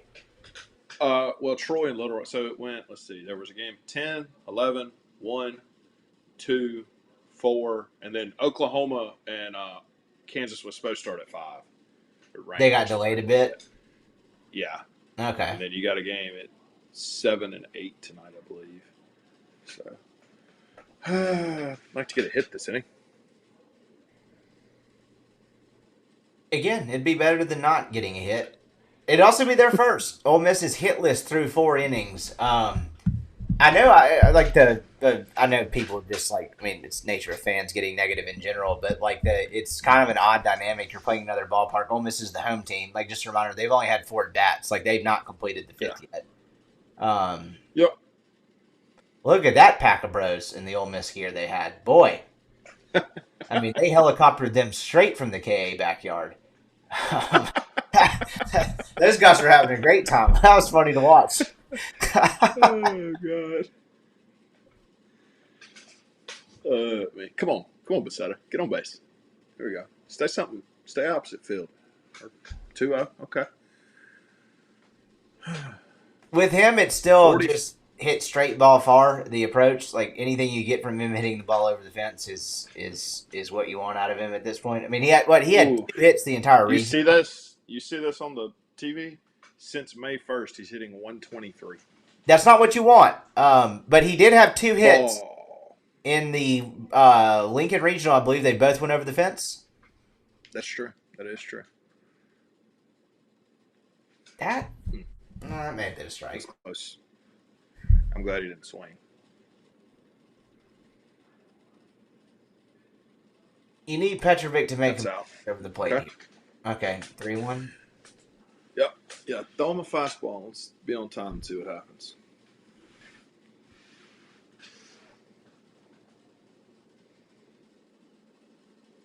Be on time. Be on time. There you go. Good. Good. Good at bat. All right, here we go. He didn't swing that at bat, did he? My man Doris says it sucks for State to score 12 runs and lose. I'm going to disagree with you. That sucks for somebody, but it doesn't suck for me. Well, he clarified. He clarified to somebody. It sucks for Oh, did he? State. Yeah. Oh, okay, fair enough. Yeah, sucks for them. He said for State, not that state. Oh, okay. That's my guy. I've known him for a while. A walk feels like a double. I mean, he's not kidding at this point in the game. I mean, he's thrown 5 pitches, 1 strike, and the strike was not that great. Now you're getting a little mound He's a good visit. ball. Okay, so and you got a guy that does not swing and miss a ton. I hope I didn't jinx that, Yeah. but a guy if you want to make a batter, if you want to make a pitcher who's struggling to throw strikes work and force him to throw strikes, this is the guy you want up in this Ole Miss lineup for sure. No doubt. No doubt. Big spot here. Mm-hmm. Yeah, somebody just took the words out of my head. He's starting to miss arm side, which is What does that mean? Like, I mean, I know literally what it means. What does that tell you? fatiguing a little bit. Okay. Don't know why, but usually means you're not staying closed. Yeah. Fatiguing after 49 pitches is interesting. Yeah. I mean, it may be just something where his mechanics have gotten off too. Yeah, sure.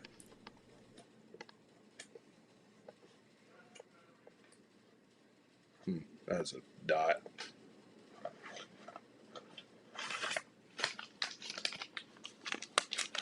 Dotted that one. Glove side. Petrovic looks brutal as hell. Get a hit and he'll crumble. Well, that requires getting one.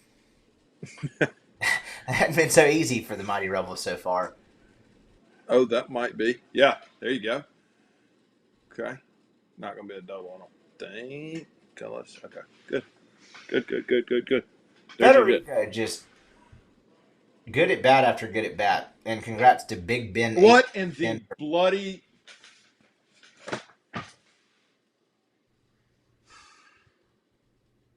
What what are they doing? That's so stupid. Oh, God. They have made me throw my visor twice today. You know, with you being slightly ahead of me, that one was particularly confusing because, like, in a normal sense, the play was over. I was like, what are you talking about? What was he doing? I don't... That's so stupid. Good God, hit a fly ball. Just get him in. I can tell you this, if they don't score here, this is going to be crippling. They need to swing at that. That was a pitch you could get up in the air. Good night, man. Fed tried to go to second, and they got him out. But it's not like he tried to leg one out. I don't understand that. And what is, I mean, other now than you're down. Getting out of the double play, you're down 2-0. What does that accomplish? Now you're down 2-0. They're.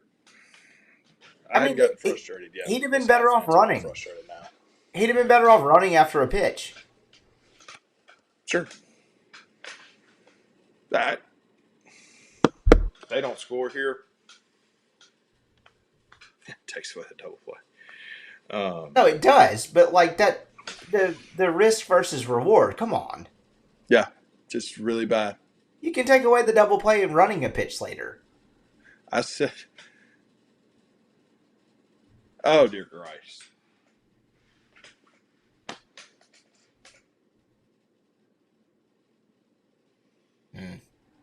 So what should have been corners with no outs, really stressing Petrovic for the first time today, is quickly turned into a man on third with 2 outs. Suboptimal. Yeah. Not what you want. That's so bad. That is awful.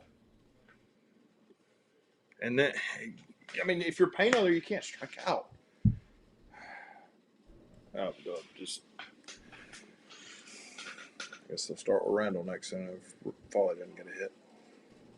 Need a wild pitch. Give me something.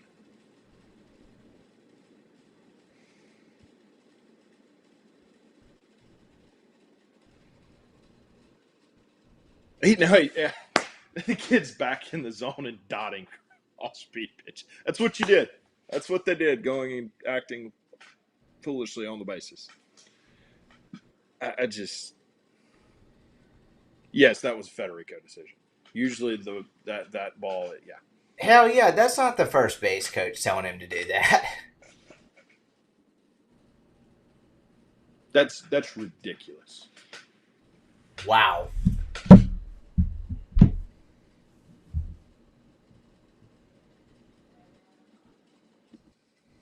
I mean, now I'm not going to put all the blame on Fed. Like, yes, that was stupid.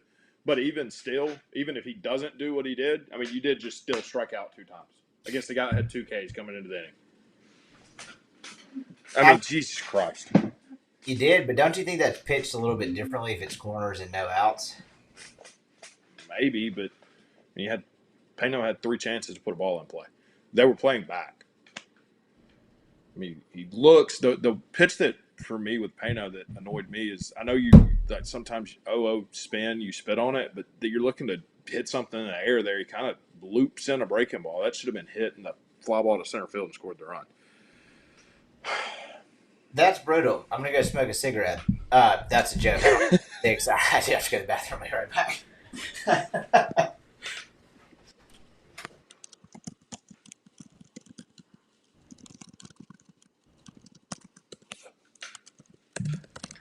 Oh man.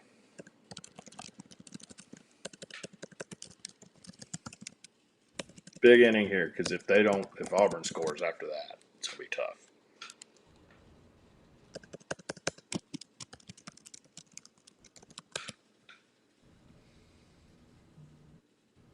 Yeah, I feel less confident in the 2 runs now. Jeez.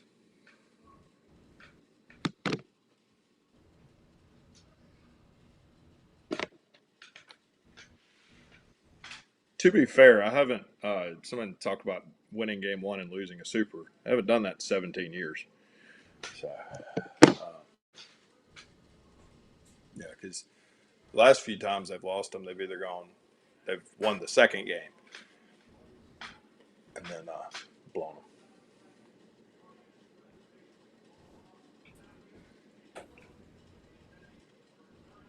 But yeah, the 05, 06, 09 was rough because, man, you just thought coming into today. Big inning for Rippee here. Boy, that last night we talked about like taking the air out of the proverbial balloon for Auburn. That felt like the air deflating out of Ole Miss's balloon there. I mean, that's Yep. you get a walk and a hit that would have put corners and no outs, and you get nothing, and it was the path to getting nothing was started by just complete stupidity. Yeah. I wonder what he was going for there. I wish I'd have seen he like was an he was opposite trying to play. he was trying to turn it into a double. That's what he's doing. And then But he it was realized he late. had It gone wasn't too like he far. was trying to stretch it out. I don't know. I think he just went too far and tried to get back. And I don't know how. I want to see a high home of that because I don't think it was a delay. Like I think he had just gotten too far. I could be wrong. That looked delayed to me. I would Boy. like to see that one more time. Maybe I'm wrong about that though.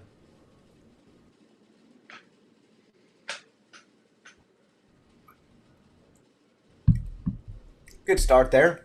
Right. Yeah, definitely. Couldn't have a better one, technically speaking. Mm-mm. God, that's frustrating, man.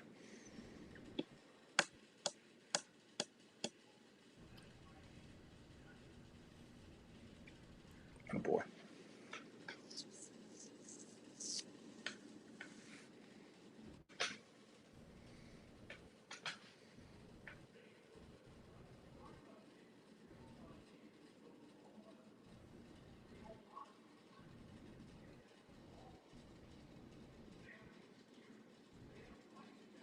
Oh my God. Okay. Um, this is why I don't wear visors when I coach because I have chunked this thing twice today when I got frustrated. I would waste too much energy having to go pick it up after I chunked it. He was trying to get in a rundown. That may actually have been what he was trying to do, but like why? But yeah, exact. Why? You have corners, no outs. Yeah. You just got the first hit on the guy of the game. He had not thrown strikes consistently for the first time all game. What? Why? Yeah, I mean, I think he may be actually right. But getting in a rundown is trying to get that runner in from third, and if, God forbid they had taken the chance to score that runner from third and gotten thrown out of the plate, I'd have been even more frustrated. Just hopefully doesn't wind up mattering. Well, yeah, but it's the Just fifth inning. Terrell up again. You're down 2-0. What does that really accomplish? Yep. Getting that Yep. one run across Correct. and getting in a rundown as a result. I don't. Someone asked what time the game is tomorrow. I don't believe they announced one. Well, maybe there won't be It's one. TBA. Yeah. Maybe there won't. Boy could pitch. I don't think he was trying to get in a rundown either. I wish they showed that replay one more time. I don't think that was the case. Someone mentioned maybe there was nobody at second. He was trying to beat somebody there. That to me feels like the most likely thing. But again, why?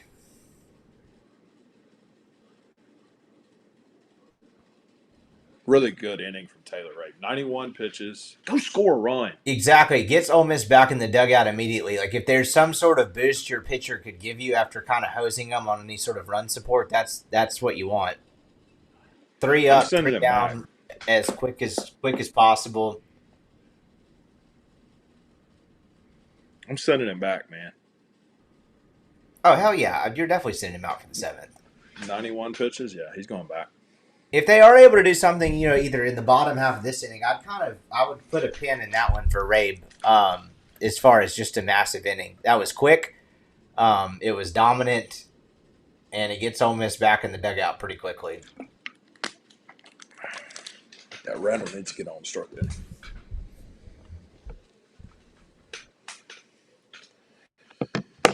All right.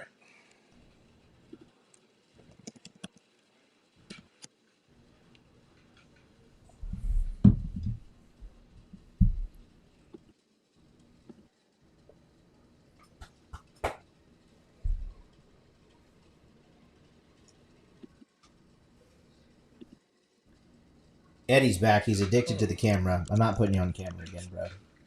Oh, Oh, fine. how'd we get the name Eddie? What's up, Ed?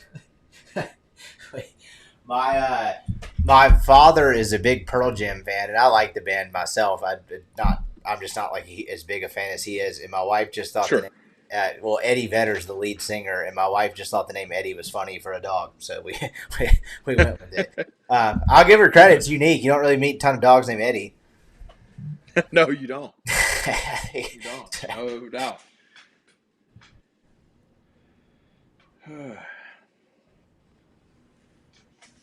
Boy, good in for a run.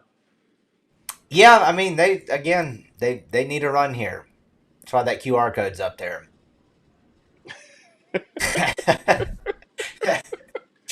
Scoring a run would be way more beneficial than going scoreless in the bottom half of this inning.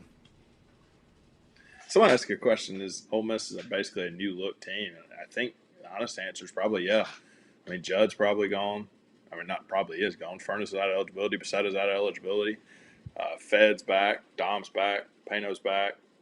I'm trying to think. I don't know what Randall will happen. I mean, I'm sure he wants to play shortstop somewhere, but I think that's just more so the norm in college baseball. I think what they retained from last season's team, and maybe I'm wrong about this. I think we need a little bit more of a sample size, but I think what they retained back from this team was one, maybe underrated, and two, a little uncommon. I mean, you're flipping rosters every year in every sport now, but yeah, I do yep. think next year, whenever next year gets here, I do think they're probably a pretty big new look team. They lose some key pieces. Doesn't mean they're being.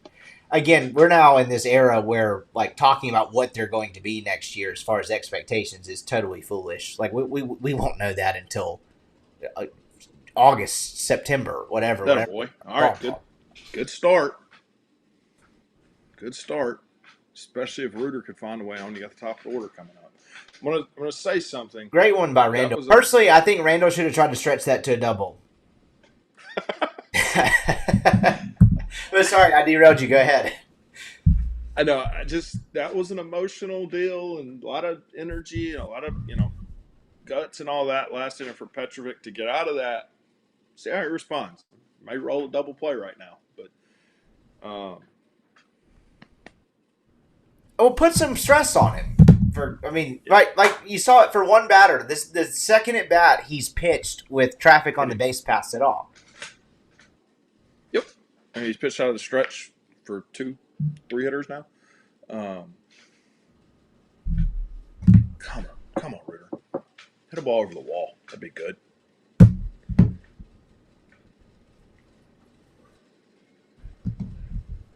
Good pitch. He dotted that one.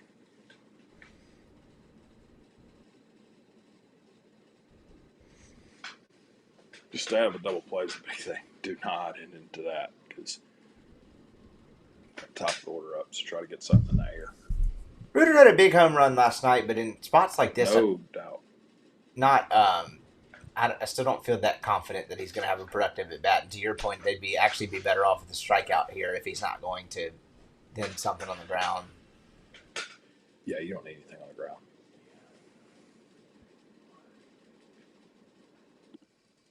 Lane Kiffin is calling Fed. Oh, man, I was hoping. I know that would have hurt. I was kind of hoping that's would have grazed him.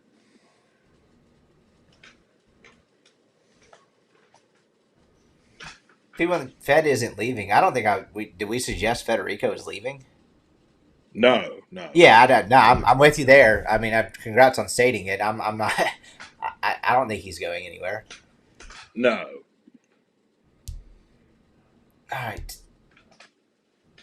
Mm. Must be ahead of. Oh, did you just hit the foul ball? Yeah, I'm not ahead. I was watching that pitch thinking that he had a chance to get it to 3-1. I mean, if Reuter can draw a walk here, you're really cooking with gas.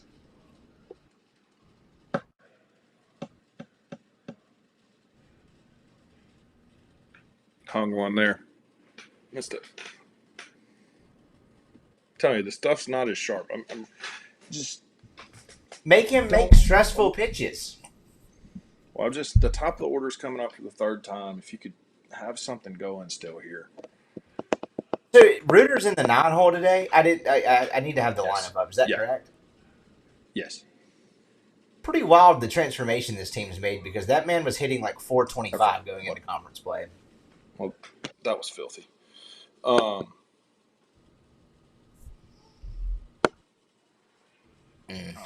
was gross. All right, Dom. And that's filthy, fellas.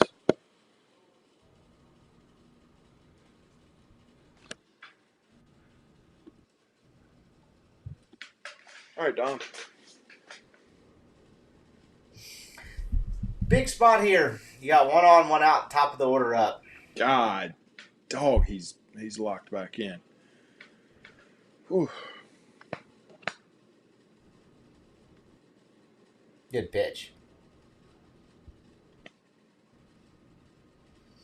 Only at 69 pitches too. Nice, but he ain't going anywhere. Mm-mm. Yeah, he's filthy. They want him Decker bombs.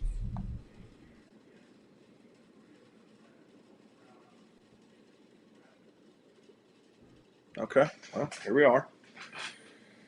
Hope he's good. Looks like he's all right. All right, Judd. Okay, two. Is he okay? Yeah, I think he's all right. I mean, it hurt. Oh, he's bleeding. Good God. You see that on his knee? So I'm not watching him jog down. I thought it hit him in the ankle. It hit him in. It did. But his knee. Goodness gracious. You sure that's not Tough dirt? day I'm for colorblind. No. Okay, it hit him in his shin. No, that's red on his kneecap. Should somebody check that out? If he bleeds out, that seems bad. Maybe. It does look darker. Blood. Yeah, what's he got going on there? I thought you couldn't. Like in basketball, you can't have that. Yeah, I don't know. I don't know what the rule is there. It's not open. I mean, it's enclosed. But I don't know. Dom Decker, the super spreader. That That's does blood. sound like blood. That is blood. So it says Kurt Schilling moment. Yeah, different Yeah. different part of the leg, but potentially, I guess. Although Dom Decker doesn't look like the. Is that? Are they saying anything on the broadcast about that? I would like to chat to. Are they? Okay, you want to talk about colorblind coming in? I don't know if this is dirt or blood, but it seems obvious to most people who can see such things that this is probably. That's blood. Yeah. You know what would be really? I think this would really help Ole Miss is if Judd would hit a ball to Opelika. Yeah, where they're staying. If yeah, they can pick it up. Somewhere out They there. can pick it up when they get back to the hotel. Yeah, pick it up at the Holiday Inn. Judd would hit a ball to Opelika. That would help the Rebels. Interesting arm slot for the kid they have getting loose. Mm-hmm. Is that Sanders? I would assume so, but I couldn't see. All right, Judd. Here we go. Broadcast is talking about it and saying it's blood. Okay. Then it's blood. I would ask why. Did they not have a Band-Aid? I think Judd heard me Didn't fully execute it, but my man, he had an idea. Oh. Well, also known as just a strike one swing from Judd Utermark. My man does not get cheated. Uh-uh. Oh man, I was hoping that would hit him. No, That would have been nice. we know Breaking he was ball. bleeding it before the HBP. We're just wondering how he's bleeding. He got hit on a totally different part of the body or different part of the leg. Judd should have leaned into that one. I know you get penalized for that, but just subtly. That would have helped. Oh? Okay. Is Dom going to score? Yes, sir. Tie ball game. There we go. Wow. There we go. Big swing. Big swing. Wow. What a swing from Judd Utermark. How many clutch two out base? How many clutch 2-out hits has this team had in this postseason? The Folly double in the regional. There's only one. What did I say? 2 outs? Yeah. Oh, sorry. Point remains. How many clutch hits have they had in situations like that? You're right. Only 1 out. I got ahead of myself. I counted the decapitated knee as a second out. But wow. You got 2 shots with Furnace and Becerra to get him in too. And again, I keep talking about the momentum. That's definitely blood. I keep talking about the momentum. They got him out of the game. They got him out of the game. Wow. Okay.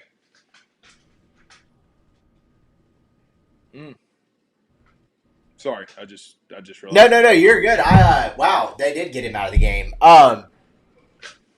Man. And again, I keep talking about the momentum part of it. Auburn was in control of this game until they weren't in that one swing. I mean, this felt the 2 runs. I mean, if the chat's any indication how this game's gone, the 2 runs, I won't say felt insurmountable, but it didn't feel confident that Ole Miss was going to score 2 runs. And in one swing, it flipped. Yeah. Change the score, Brian. Oh, it's still 2-0. When would anyone like it to be 2-2? That's what we call producing. I mean, what a stud! Look at that score box. Oh man! All right, so interesting here. They're bringing in Sanders, I'm sure. Lefty against 2 lefties. Yep. I would venture to guess that if they fall behind Furnace, they'll be careful just because they don't mind pitching to Becerra, left on left. But, it's a big spot here for sure. You still run Ray back out there though this tied? I think I Hell yeah. I wouldn't have any hesitation. Do you? No, I have Robertson ready. Yeah, 100%. What is it, on green? Is that what the terminology is these days? Yeah. What are the different colors of that, by the way? Yellow, green is what I would think. I mean, I don't know. What does yellow mean? You're just getting active? It means you're probably about 15 pitches away. What is before that? Just clear? Yeah, just throwing. No color? I don't know. I think they should make it red after this. Wow. No, I did not believe this is Colonel Sanders coming into the game, but we'll have to double check on that. God, all their pitching numbers are good. Every one of them throws the hell out of it. It's truly unbelievable. Yeah. And none of them blow you away velo-wise yet. No, but pitch. Most of them when they're the best form, I mean, even the kid last night when he was really good, what was he doing? Just absolutely dotting stuff. I mean, they're just pitches that you can't do a ton with. That's got to sting for Petrovic to leave without, I mean, not that wins matter, but to leave currently with a no decision because it felt like he deserved better. Yeah, no, he pitched really well until he was starting to struggle there. All right, here we go, Furnace. I guess counterpoint would be that he doesn't deserve shit, but anyway, he pitched pretty well. He dotted a slider there again. So this kid began the year as their seventh. God. Shoot. What I miss? You'll see.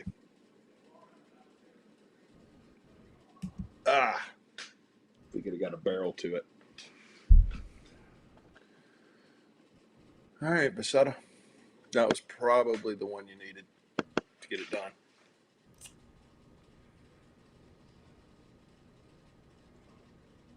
The lights behind me. I'm sorry. I don't know if that's going to help. There. Maybe that'll help some. Just go in the dark. I'm not doing that.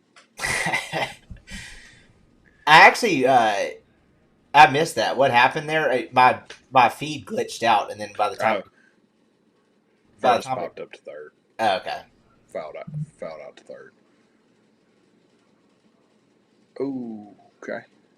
It's going to be tough at bat for Basetta.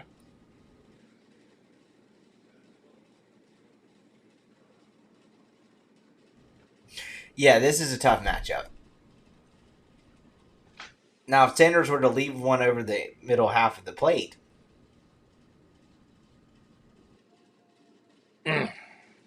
look who we have. You'll take this.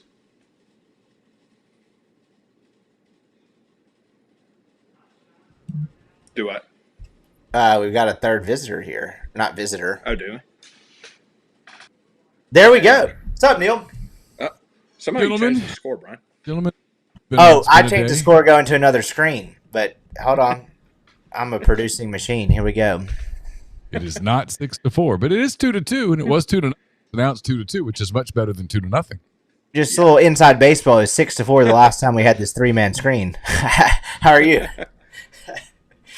I'm good. There apparently a tree fell in Woodland Hills, and lost our power for a bit of time today. But thanks to the wonderful people at Northeast Power, we're back and in action. I had to reset everything up here, but that is not the fault of the people at Northeast Power. Things happen. Things do happen. I'm not complaining about the power company for a long while after those January storms. What they did to get it back up was pretty remarkable. No doubt. No doubt. We got ours back in a little over 48 hours, and it's going to take a lot for me to complain again. We went out on a Saturday night. We went to my in-laws who actually got power back. They were over like close to that country club neighborhood, so they actually got it back Sunday afternoon. But ours is out till that Wednesday. And I've never been more ready to go home in my life for a variety of reasons. but I was very thrilled that the Northeast Power people got us back on. That was a wild situation. What do you make of the game so far? It felt like Auburn was in control until they weren't. Yeah. And I haven't been able to see all of it because you've had different devices and power and such. But Rabe's been really good. The kid that started for Auburn was really good for a while, and then Ole Miss just kind of stuck with it. And I actually think they're in a great spot right now. I mean, 2-2, you're the home team essentially, and I mean, you'd have taken this back in February if they offered it to you. Oh God. Oh yeah, I mean 1,000%. We talked about like the breaks going Ole Miss's way last night. Auburn's 2 runs largely came on some not so hard contact, but balls that found holes. And then now you look up, you have 3 innings left to play in this game, and Ole Miss is up 2-2. Where it's a game I feel like Auburn is handled for the most part. So again, I feel like if you're Ole Miss, like Neil said, you feel like you're in a great spot here. Well, because you've had a couple of base running deals that both went against you. They got in a rundown and got a run out of it, and then I'm not exactly sure what happened with Federico's play, but you kind of ran yourself out of an inning in that spot. So, and then to look up and, like you said, look up in the top of the 7th, it's 2-2. You've given all of that. You've got to feel pretty good about it. I mean, you could be in a lot worse position at this point. That big swing by Utermark too in the bottom half of that last inning, it goes a long way to not feeling like you've wasted this Rabe outing too, because he's been really good, and if he'd have left trailing 2-0, you just felt like you didn't really, the juice wasn't worth the squeeze. That's probably not the right terminology, but just felt like you left something out there with him, with the way he's pitched, him leaving the game trailing. And he still could. I mean, he's still out there, but point being, things.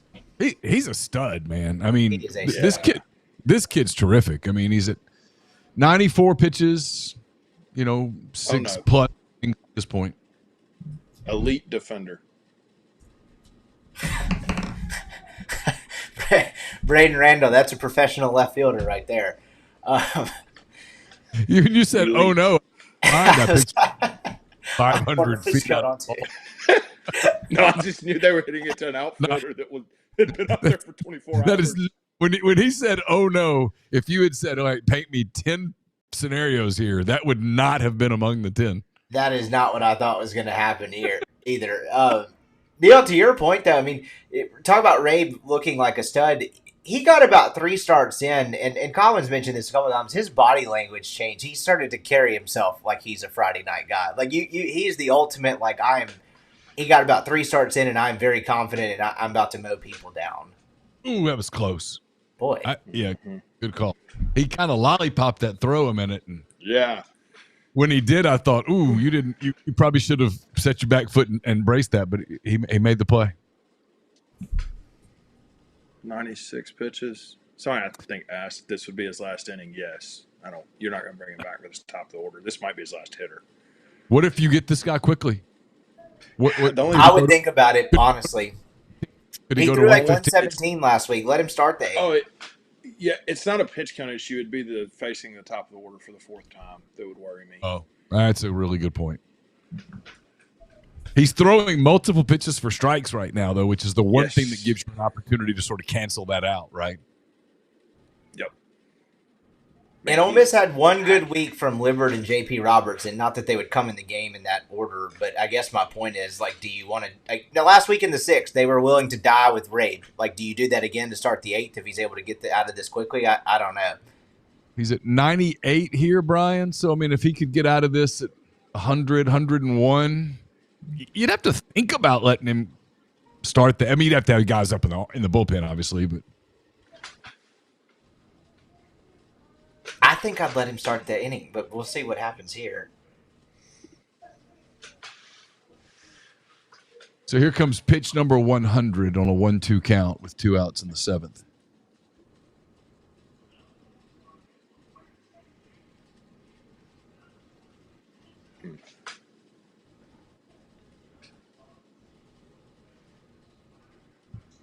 Two.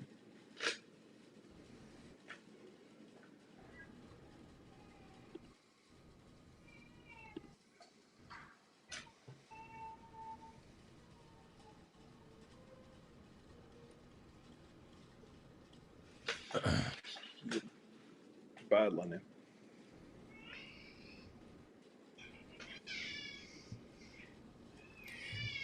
So what's our thoughts on this gun today? Is this gun a little cold, or is it about right? Yeah, it's down. We think down. This is now 4 pitchers in a row that the velo's been down like 2 to 3 miles per hour, it feels like. Well, if that's the case, then he's still throwing 98, 99 with his 101st pitch of the game.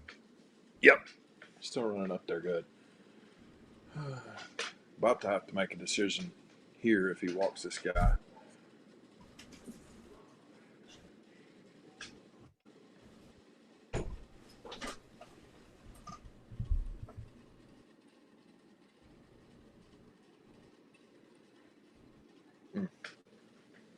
He's still throwing an 87-mile-an-hour slider.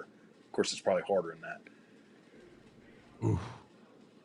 Well, it's a good piece of hitting just to stay alive right there. Yep. Hell of an at-bat. Yeah. Yeah, because Rabe was rolling through this. Whew. You can see it in his eyes right there. He's like, I'm not really sure how I did that.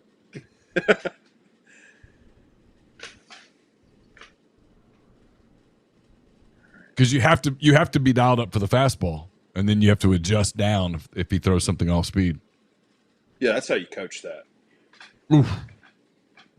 The spin around catch. Oh. Professional right fielder there, no doubt. That's how you coach that. I'll tell you, I know how this – when this game's gotten serious, Collin, our big, beautiful boy wearing the same clothes as last night behind home plate, taking his sunglasses off. His eyes are open. We are now seeing his eyes. I don't know if you noticed that in the last two batters. He's taking his sunglasses off. So now we're in business. Okay. I'm gonna ask it. If how available is Walker Hooks? He threw 31. Didn't someone in the chat say he went down to the pen earlier, or did I make that up? Wouldn't you think he could probably give you one inning? Yeah. I mean, if it's an efficient inning, maybe he could give you a second one. But look,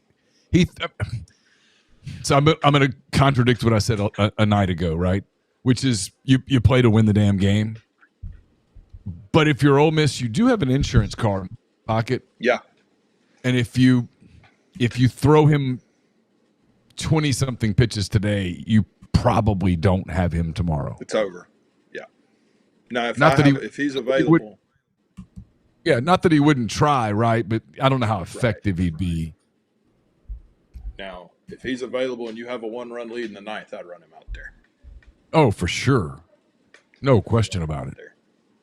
But that's the gamble you make. Like if you bring him in, whether it's tied or with the lead, to try to finish this off today, I think that's when you decide to bring him in today. That's the gamble you make, because you know he's not coming back tomorrow. I would not bring him in tied.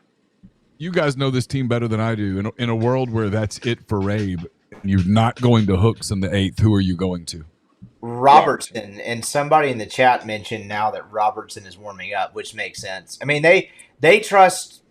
Entering the postseason, I would call it they trusted 2.5 guys, and it was Hooks, Calhoun, and the good version of Robertson. He had some good moments, some bad moments, and that's why you felt like they were at least a bullpen arm short, which I think was why what made the regional so significant. Not only did you get good version of Robertson back-to-back days, you could trust Will Libbert, and I don't think they win the Lincoln Regional without him. So, yeah, I mean, if it's not Hooks, I think you're Robertson for sure. Be nice if they'd score here. Where are they at? Federico? It's a good place to start. I will say this. We always talk about our mythical friend in Des Moines, Iowa. If he's just sitting there watching this game, this series, not really caring one way or the other about Auburn or Ole Miss, he's entertained. Pretty good one. The whole product's been pretty entertaining. I mean, that State Georgia game earlier was absolutely nuts. God. It's been an entertaining couple of weeks. Federico, in order to go to second base, would need to hit one to the wall at this point, I would think. I wouldn't try to stretch one after what he did. You don't think he's taking any more chances? No, I don't think so. Particularly not any delayed chances.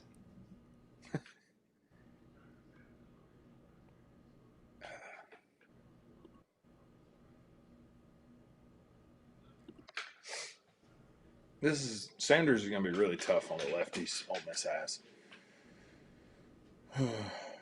He is. This is why they have a good staff. This is why they pitch the hell out of it. I mean, this feels like Ole Miss running into one and then trying to preserve 6 more outs.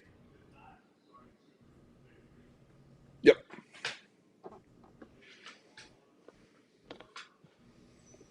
Wonder what Joel and Mike are talking about there.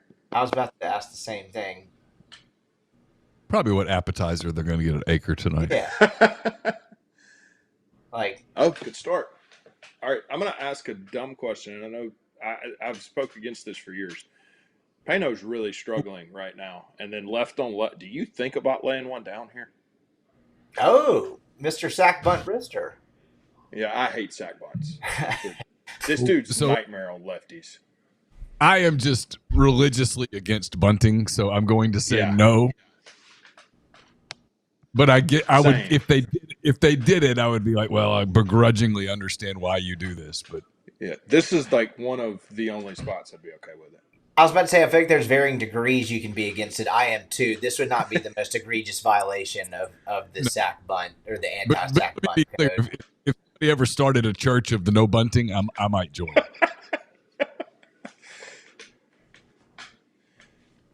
Do you run Federico?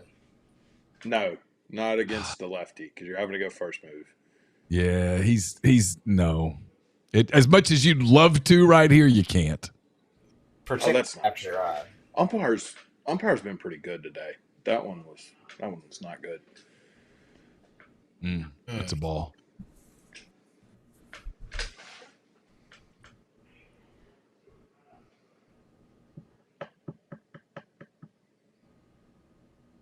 Good grief. That's a strike. That's a dot. If I'm Payno, I'm frustrated. Ooh, goodness gracious. Tough start to the bat there. Yeah, jeez. That's unfair. Mm.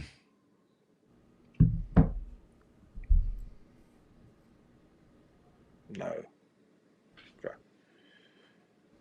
Yeah, this is a nightmare for a lefty. Yeah, it's a lot. I know people have a cow, and I get it, but they may pinch hit for Randall.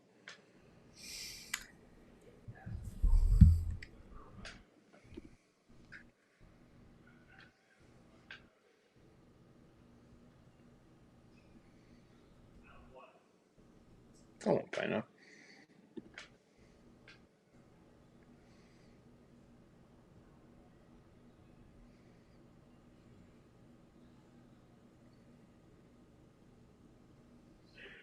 Mm.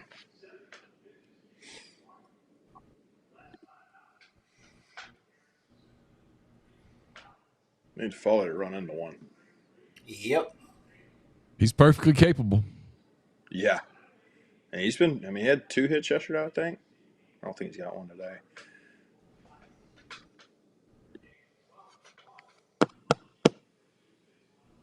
Yeah, he pitched Payno really tough right there. Yeah, that 0-1 pitch, man, that was the one that made the at bat. That was tough. People in the stream said they thought it was low. I thought it was a strike. Yeah, I did too. Boy, he is pitching right now. He is painting, isn't he? Yeah, jeez. But you know what? Against this lineup, this is the deal. I mean, sometimes you see guys painting and then they make a mistake and people hit it out of the ballpark. That's the identity of this team, in my opinion. Also, while Auburn's good, Collin made the point earlier, none of these guys have overwhelmed anyone with velocity. They just dot a lot of pitches. I mean, he hit Federico and has been 0-2-0-2 quick on the next 2 hitters. Now, that wasn't a great pitch right there. He kind of got away with one on the 0-1. Yeah. Mm. That was a strike. Catcher kind of screwed him.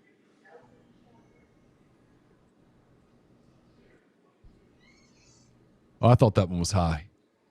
Okay. I mean, you could be right. I don't know. I mean, ultimately, the umpires got the decision. Oh. And none of us. Okay. Oh, see? He's trying to be perfect. All right, I'm going to coming up now. Randall has been your best hitter in that. Yeah. But look, he's hit the 2 right-handers and he's owned the 3 lefties. I mean, do you put who would be? It'd be Topher or Sermons? No, I think I just leave Randall. I'm with you. I don't know what the option on the bench is. Yeah, I would leave. If Reuter was DA or on the bench, I would bring him in, but otherwise, I'd just leave Randall. That guy they just showed in the red Ole Miss bucket had I'm 99% sure is Mike's oldest kid, Michael Jr. Looked like he's having is that beat? I think so. I'm pretty sure it looked a hell of a lot like him. Well, they showed King too, so he probably was right around there. Yeah, and Sam, the younger one, made a cameo last night on the broadcast.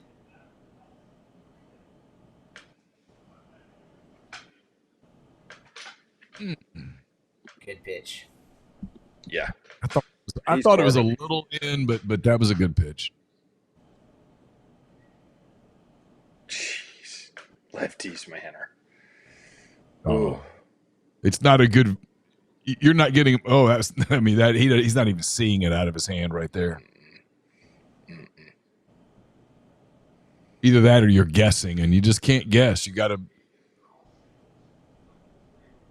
At 0-2, you just got to protect and hope for something here. Lefty's got no shot versus this guy. You called it at the beginning of the inning. So this is now Brister. Yeah. I will say, obviously, I hope Ole Miss scores a run and gets 6 outs, but him having to throw today is remarkably beneficial because it was looking like they were going to get to a point where he didn't have to. So you get Marciano, and then I guess tomorrow, if it comes to that, Jesus Christ. Yeah, I don't know what's behind him. I mean, Cormier will come back tomorrow. What a pitch! What a pitch, man! Jeez. Jeez, we.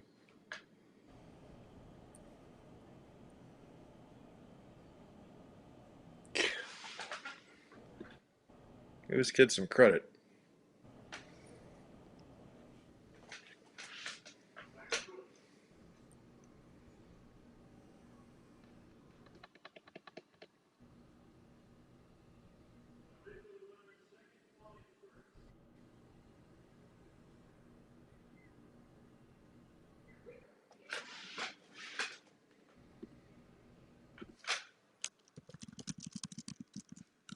Oh, yeah.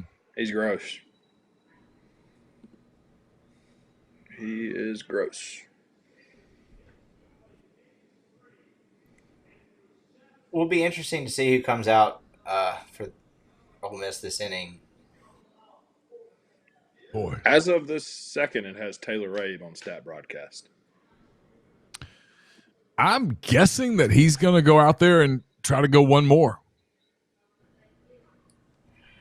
As of right now, it is Rabe. Yeah. Would that change, opinion-wise, if they were up 3-2? Let's say No.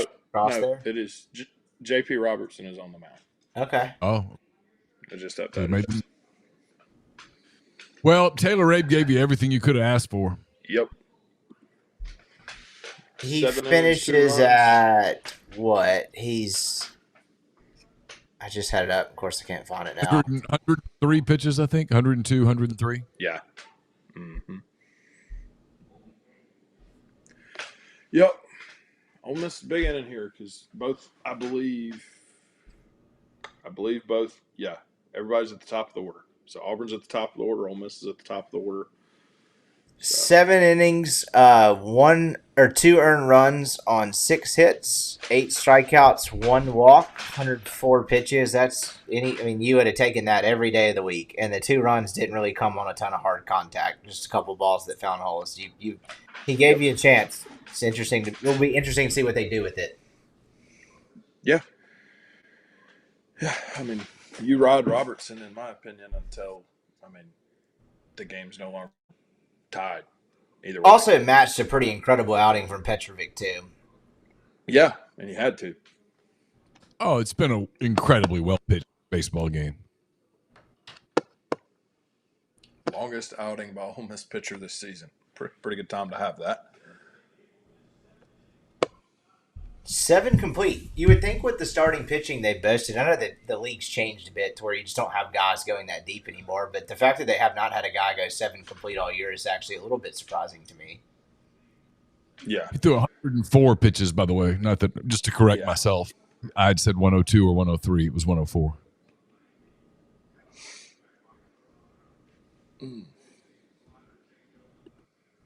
Biggest appearance of his career. Oh, boy. No doubt. Yeah. Yeah. His parents' heart rate is up right now. Oh, God. A few years ago, the closer Ole Miss had, Taylor Broadway. His parents used to listen to Collin and I's show, and they met us once or twice at a game. And when Broadway would come into the game, they would sit on opposite sides of the stadium. They couldn't be near each other. One of them would stand on one side, one of them would stand on the other, just to calm the nerves. Which I get it. Yeah, for sure.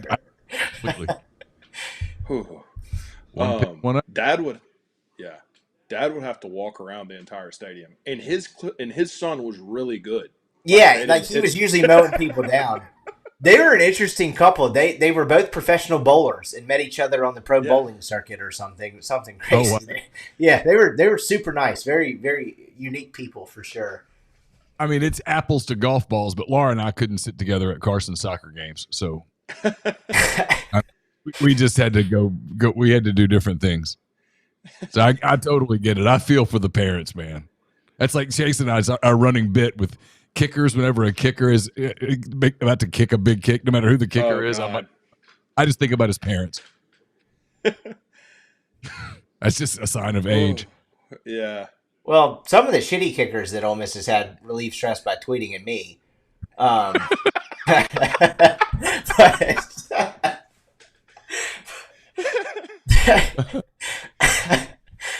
There's a very slim chance my daughter turns out to be athletic if she gets either one of our genes. But if she is, my wife will definitely not want to sit by me at whatever sport she takes up. I can promise you that.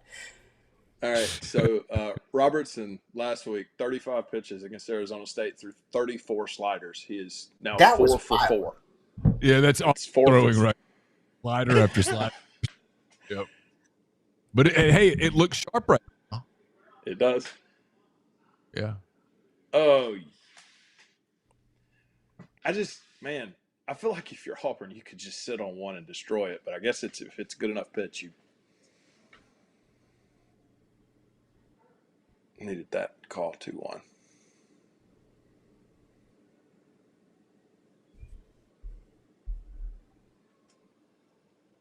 PFPs.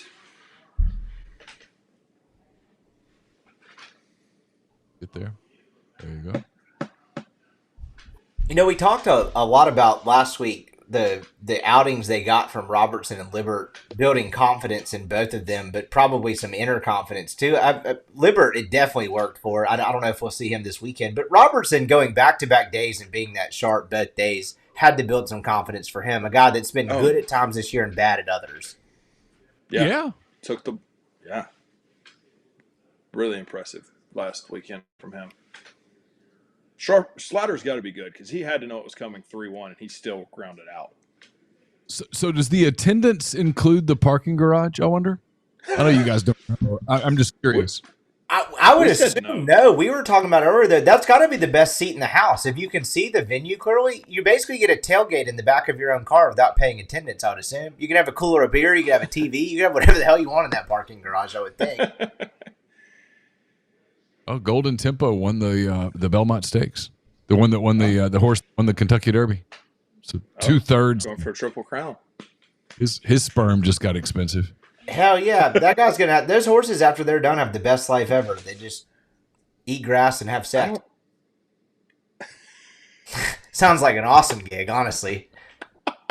I thought I had read somewhere though he wasn't competing. Maybe that was misinformation. I thought for a while they decided to keep him out, but maybe that was a different horse. They said they are counting by the way. Okay. I swear to God, Freilic's up every inning. He is up a lot. Okay, are you a sucker if you pay to watch a game in a parking garage? I was just assuming that was free. Either that, you just really wanted to see a game in person. Yeah. I no kidding. I guess you get out of your own car. I mean, you don't have to pay for concessions. Yeah, surely you can just bring whatever's in your car is fair game. Oh, they went fastball. Okay. That's the first one of the inning.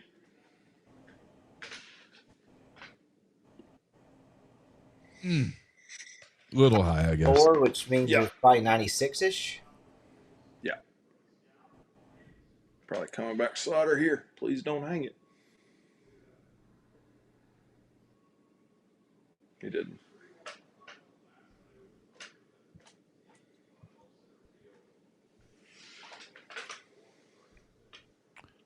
He's got to at least think about the fastball now because he showed it. Yeah. Yep. Went slider, fastball, slider. So at least he can't just sit. My TV just froze.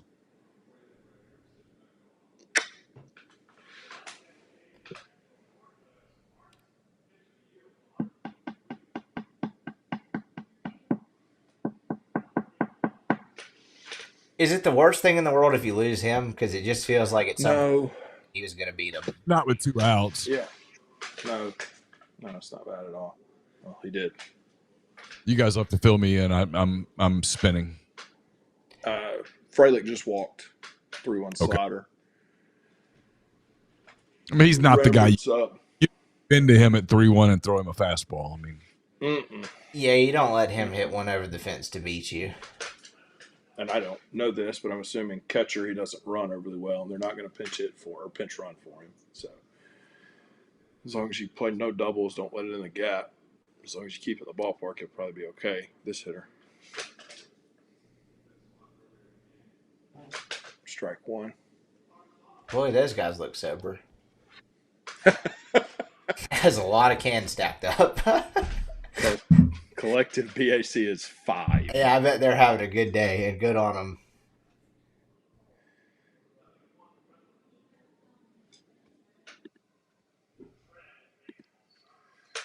All right, here's a 0-1.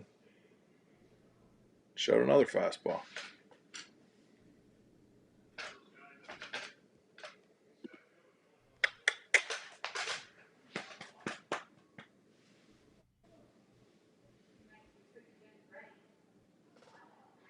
Just play, damn it. Thank you. So I've got 1-1 on is the count where I am. Is that how far behind it? That's where I'm at, too. I just saw 1-1 is a foul ball, so it's 1-2. Okay. They're showing the guys waving the T-shirts right now. They've had a lot of beer. They've had a day. They'll probably have a great night regardless of how this ends up. Yeah, they won't remember tonight, tomorrow. Put one in the dirt. He did. Wow, that was an awful pitch. I've seen swings at that.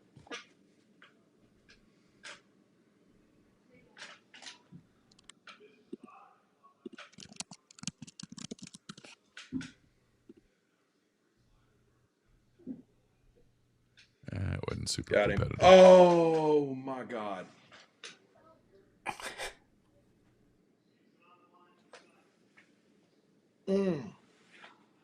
That looked low to That me. was a strike. Right. I thought it was a strike. Okay. He's running 3-2. Got to go slider. He did. Oh, boy.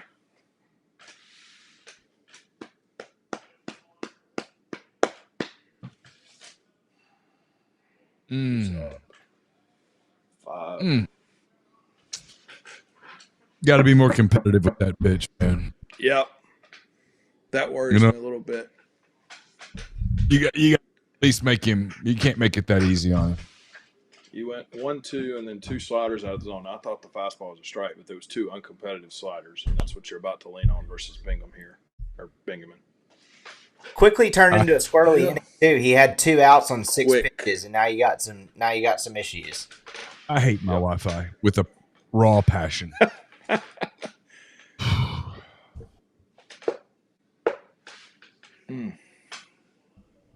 Looked like he stole a strike there. Yep. Y'all are both ahead of me. Oh, no. Oh my God. Oh.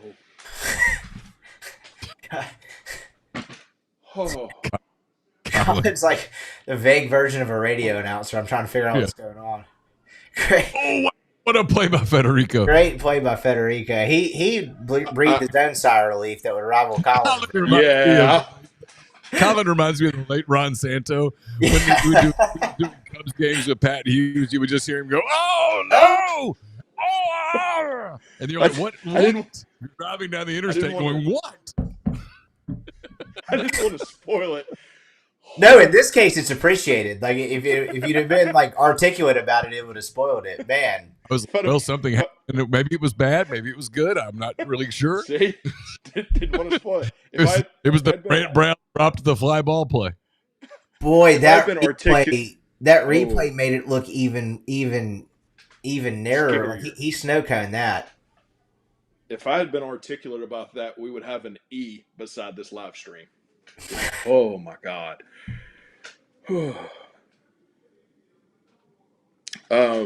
Okay, so Decker and Furness are the 2 lefties that I think can have some sort of success against this kid. Decker needs to find a way to get on because Judd hits lefties really, really well. So if he could find a way to get on, you'd have a really good shot. Not a ton of swing. It's kind of interesting either. Right. I also, how do you manage another thing? How do you manage hooks right now? Because he's got to be ready in case you score a run, but you don't want to get him super hot because you're not putting him in the game unless you have a lead. Which I guess if that's the case, you're not putting him in the game after this inning because you won't have a lead after this inning to go close out a game. You'll just walk it off if you win. So I guess this would be the only situation you would put hooks in is if you score here.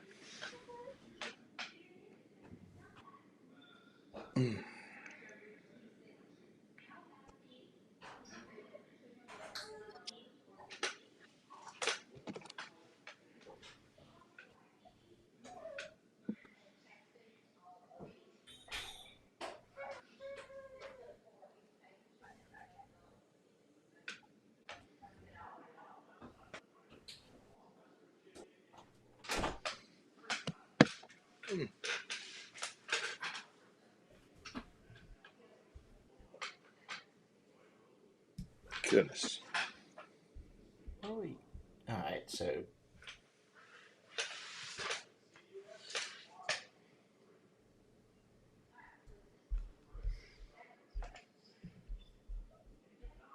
That's not a strike. Okay, good.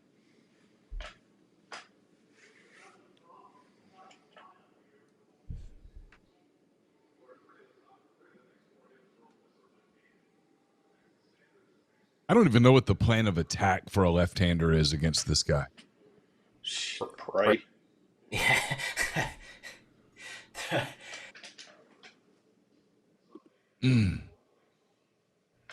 right. You tell Judd, son, swing hard 3 times because otherwise you got 2 lefties on deck.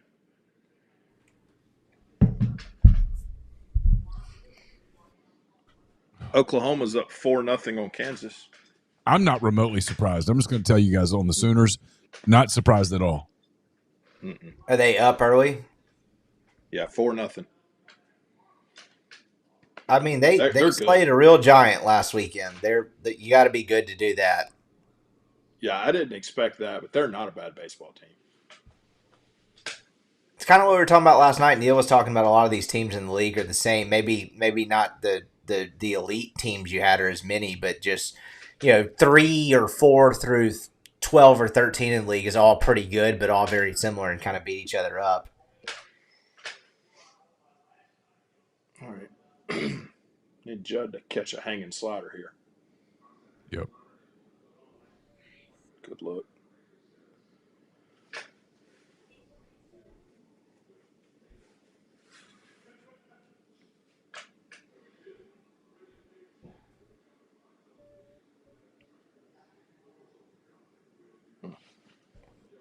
Going in.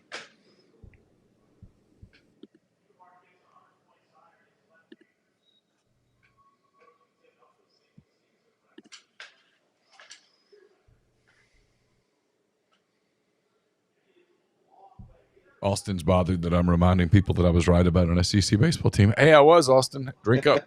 You don't have to give me a reason. We don't need a game. Wait, right about the league being good? What was the what? It was feeling. Why don't y'all ask hard questions? It's because those questions might end up looking stupid in June, and here we are. Yeah, the week to week freak out about baseball results. That's filthy. Man, I thought that was outside. I did too.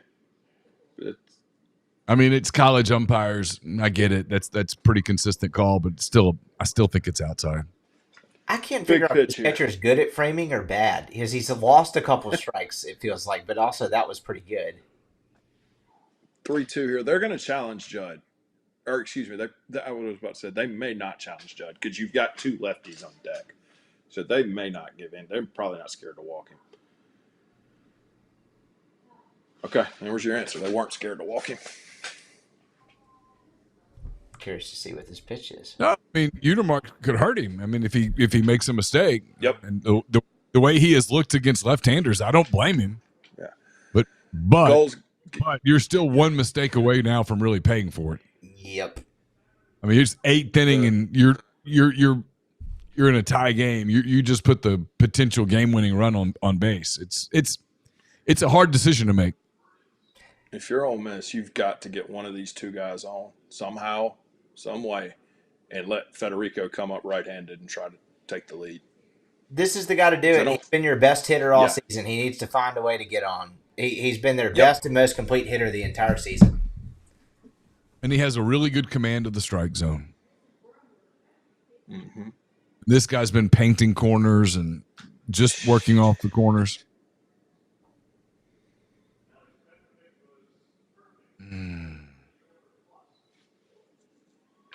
God, it's a big zone, man. Mm-hmm.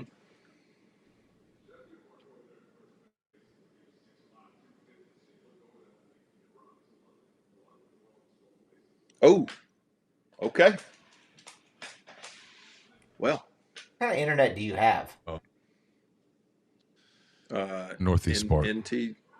I think it. Let's see what it is. I need to get on your plan, Collin. It's fast. NT Spark, yeah. There you go. They're not even an advertiser, so congrats. All right, so you get one. You now have a runner on second with one out. Yep. And they're going at the lefties, so Furnace needs to be ready to go.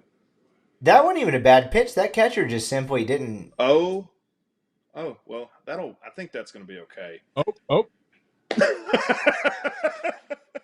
Yeah, I think that one. See, I told you. There it is. Oh, there it is. wow. Oh, my God. There it is. He made a mistake. Ooh. That kid. That's what this team does. Moment. That is what this team does all season long. They take advantage of mistakes. Wow. They have a number of dudes who can that's a huge I mean massive. God. I'm gonna make the big bucks here for my analysis. That was one hell of an at bat. Get Walker Hooks going. Yeah, you got to get him up now. And again, how deflating is that for Auburn with the way this game has gone? I mean, you got to get 3 more outs, obviously, but wow. Sure. Well, I mean, in an era of transfer portal guys, for it to be a guy that signed with you and stayed with you and has been through the bad times and been through some good times and the whole thing, right? To come up with in that moment with that at bat is, I mean, that's pretty poetic. Yep. It's so true, and stuck through probably 2 of the shittiest years in the Bianco era. Maybe the worst. Maybe the 2 worst. I mean, that 23 and 24 season were brutal for them. Yep. That kid deserved that moment. They want you 3 outs. They want you to change the score, Brian. These guys do not miss a beat. No, they've very clearly never produced a live stream either. Well, that'll make both of us. I share that in common with them. It's not become a running joke. Now it's 4-2. Someone said, do you stick with JP or you go to Hooks? No, you give Walker Hooks. You go to Walker Hooks if you can get him ready. I mean, you can get him ready fast enough. And not only for Furnace, Collin, you made this point last week. Furnace is a guy who entered the beginning part of last year not really starting depending on matchups. And him turning into what he's turned into, just a guy that was his 8th home run of the season, I believe, is really good and hits to all fields. He's certainly the most complete hitter they have in the lineup on a day-to-day basis. What a moment for him. Also, not a lot of people know this. His dad is Eddie Furnace, who played at LSU. That's never really been brought up before. I might be breaking that news for the first time. Oh, man. Wow.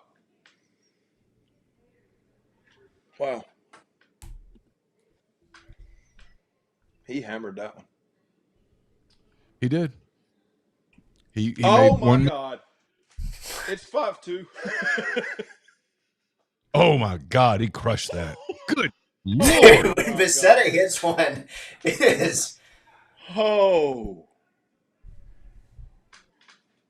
That had some exit velo on that right there. Oh, boy.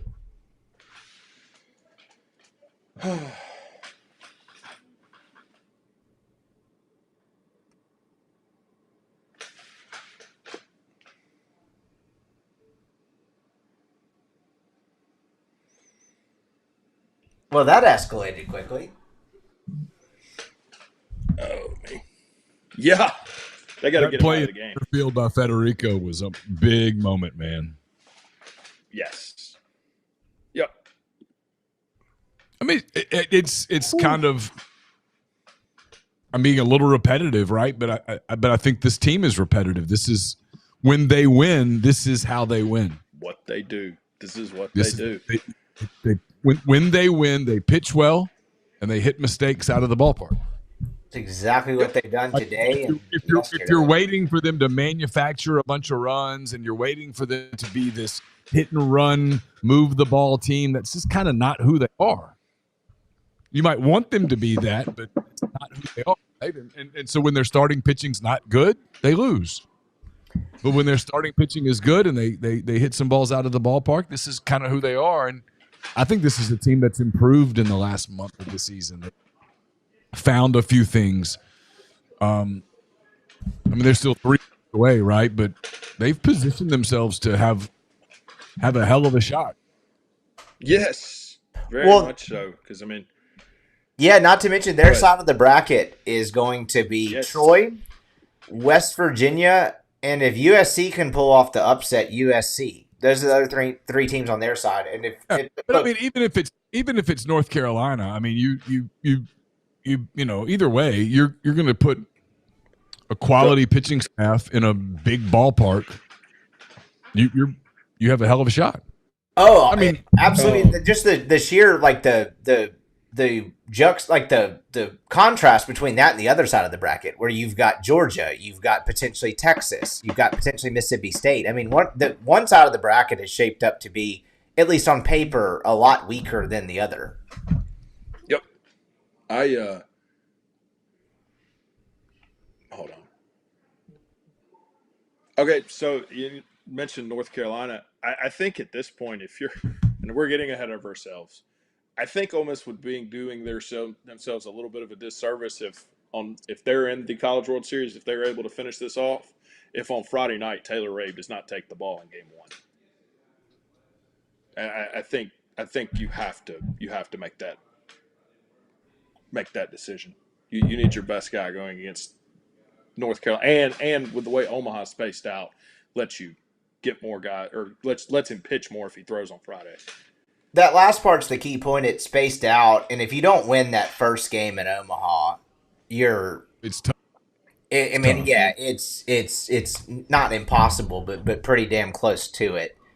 And you're not really playing to win a regional or a super at that point. Again, it's spaced out enough. I totally agree. I would definitely give the ball to Rabe, but it's.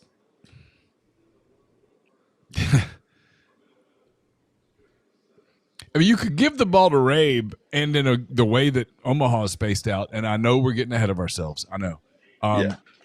But in a world where you could even contemplate having Townsend out of the bullpen. Yes. Teams do that. And then if you didn't have to use Townsend, you could use Townsend out of the bullpen in the second start behind Elliott. Right. And to add on to that, like the fact that it's spaced out and you're not playing every day, the Ole Miss's lack of bullpen depth that has gotten better in the postseason is not really as big of an issue. You're not worried about is Calhoun or Townsend available nearly as much as a setting like this where you're playing obviously back to back days, or 3 days in a row or 4 days in a row, potentially in a regional. It sets up well for them if they're able to finish this off. Oh, man.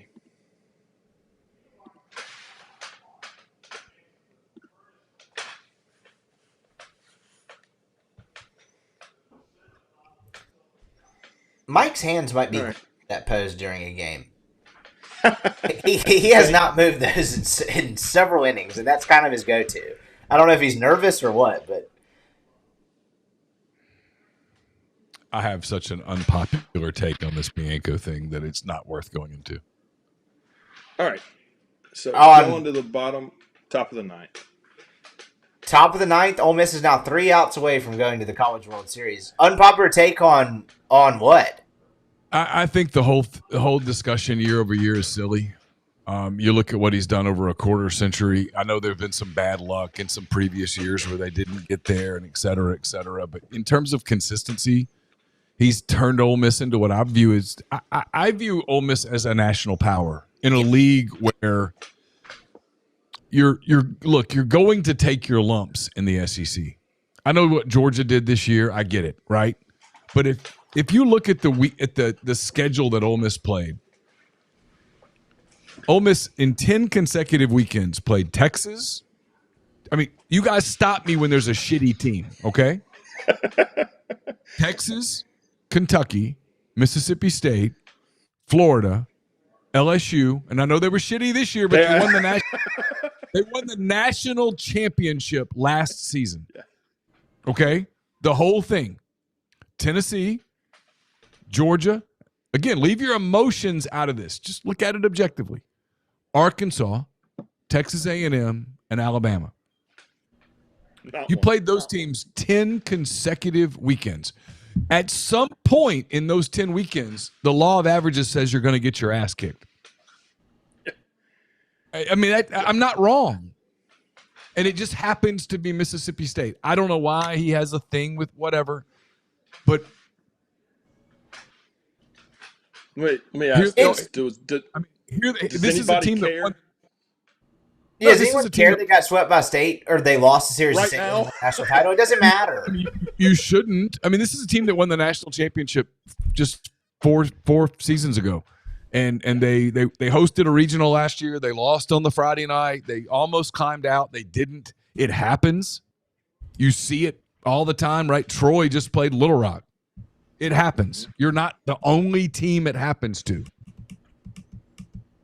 And I mean, I get it. You can argue this team should have hosted a regional. It should do this from a infrastructure, blah, blah, blah. But I don't know. Collin and I talked about this the other day. Like we never throughout the year, like it's funny, like our board, it was so week to week with like Bianco's done, he should be fired or whatnot. Collin and I really never talked about that on our show at any point this year because in my mind, it was never a realistic discussion. He was never getting fired this year. They were competitive. They were a borderline regional host. And this is, to me, what he is. They aside 2 years after the national title, his teams never suck. They're always competitive. They're always in the mix, and I couldn't agree more. And so I never really even delved into the discussion because it just didn't seem rational to me. And like, if you're an anti-Bianco person, if they're able to finish this off and get these last 3 outs, that really throws a wrench in things. Like, it's almost like he's had a second phase. He's figured out this portal thing.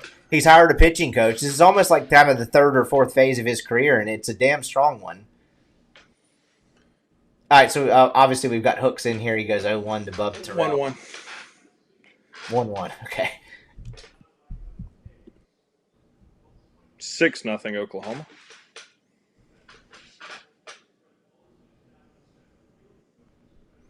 Speaking of well-coached teams, that's one. Oh, crap. You don't want that to start. It's okay.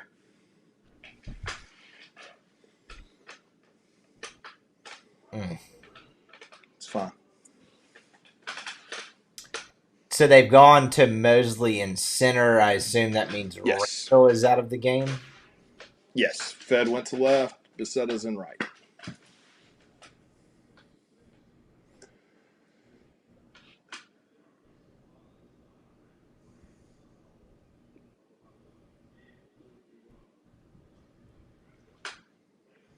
All right. Need to attack here.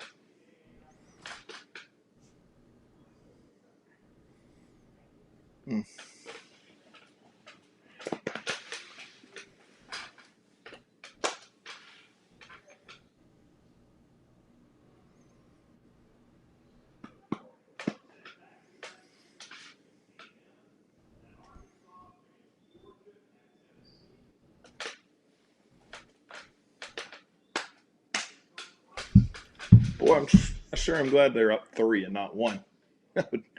Whew. Yeah, I mean that was some huge insurance.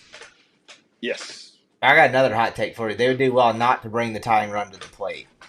That would help the Rebels. Be a good idea for Ole Miss here.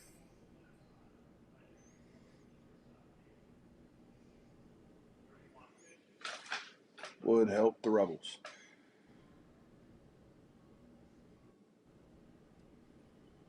All right, 1-2.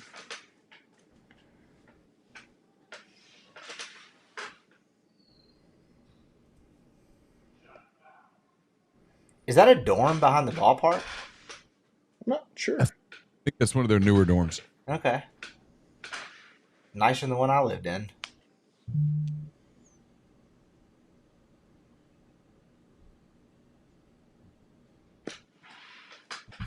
Nice ballpark, honestly. Oh, yeah.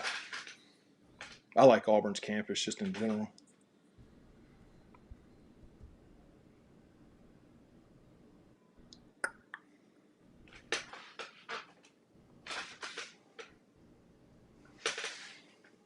Come on, Hooks. Throw a ground ball. Got to go get him here, 2-2. Yep. Yep. Whatever your best pitch is, especially with the lead like this.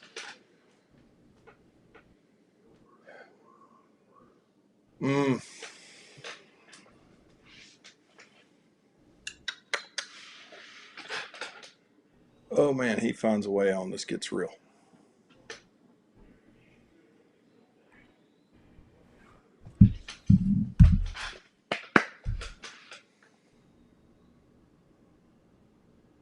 Got it. All right. Hey, boys, my dad is watching the game at my house after the wedding. I'm going to go watch the last 2 outs with him. I'll be right back.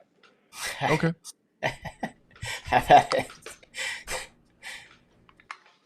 He's like in the same house. You just bring him on the stream. All right, so we got one Two down. outs and one. You got a runner on first. The tying runs in the on deck circle, so you want to attack this guy right here. Yeah, you obviously don't want to get it to a point where the tying run comes to the plate, but man, ahead with the strike on Bellew. Is that how you say his name? Bellew? I don't know. Cade Bellew. He's 0 for 3 today with the strikeout.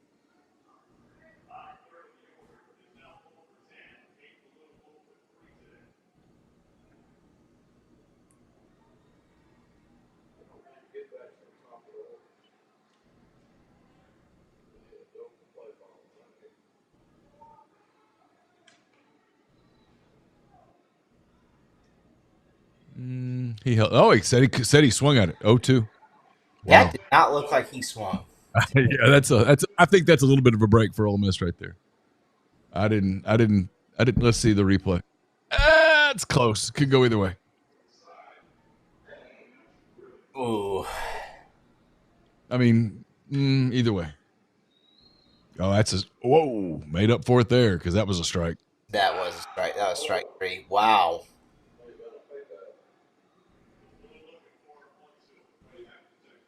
One, two.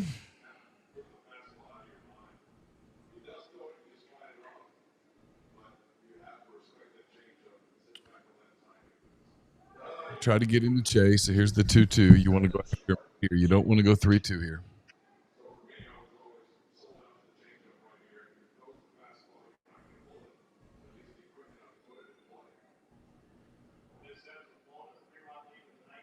Foul ball.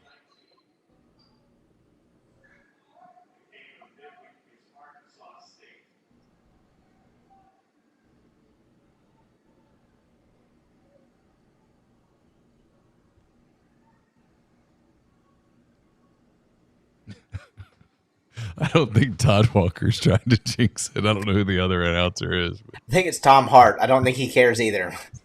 Yeah, it's Tom. Yeah, I don't think so. All right, full count.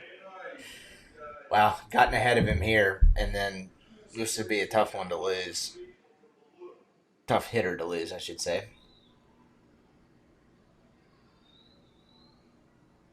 Oh, he hit him. All right, so Auburn brings the tying run to the plate with 1 out in the 9th.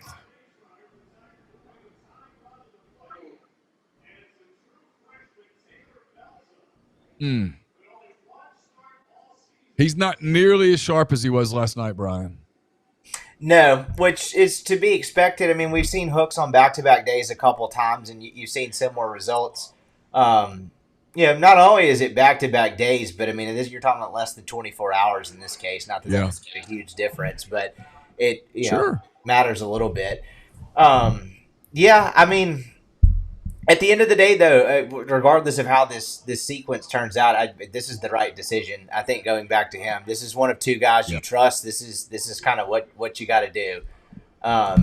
If they had gone to someone else and it didn't turn out well, he'd be second guessed for days about why he didn't go back to Hooks and was Hooks available, was Hooks not available. So, Yeah. 100%.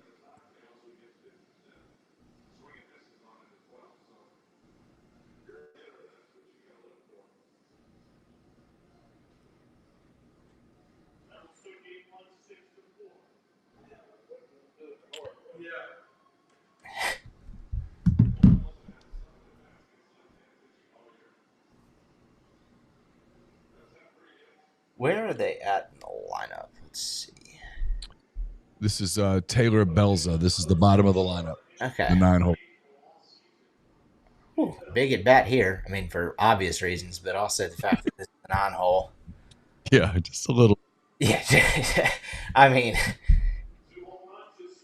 Pass ball, wild pitch, runners move up. Neither runner really matters. It eliminates the double play, but neither one of those runs matter. The run at the plate.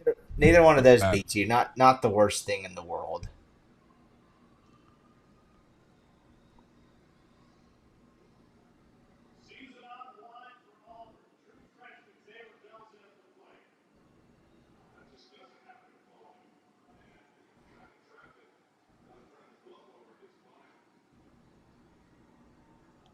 One and one.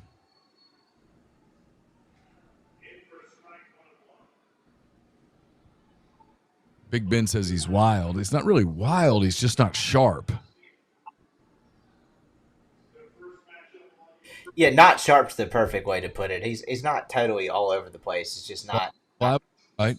2 outs. 1 run will score. That run does not matter. Run doesn't matter. All right, so the Rebels are an out away from Omaha. The tying run still at the plate. The runner at second does not matter. There's 2 outs. You would make that trade 1,000 times just then. I imagine there were several Ole Miss fans out there that their stomach sank when that ball went up in the air and they panned out. I thought for a second that might actually be gone, but just a routine F9. Yeah, he didn't get a lot of that. So Ole Miss out to talk about it here. Top of the order coming up for Auburn. They're probably talking a little bit about how to approach this hitter, but I bet some of this is just to give Hooks a breath and just say, all right, you got one more to execute here. Like, let's pause for a second. Yeah, you need one pitch. Cade Townsend up in the bullpen in case this goes late. I don't know. Like, to your point, like, in case what? I guess in case Auburn ties it and this ends up being an extra innings game, you're going with Townsend. You're trying to win it. You're trying to win the day. You're trying to win it today. Wow, that's And I mean, he's probably not getting super warm yet. Yeah.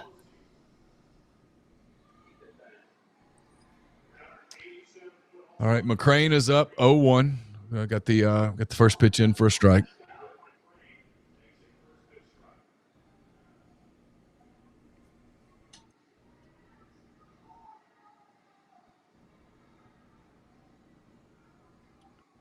Got it in the dirt, blocked it up, 1-1.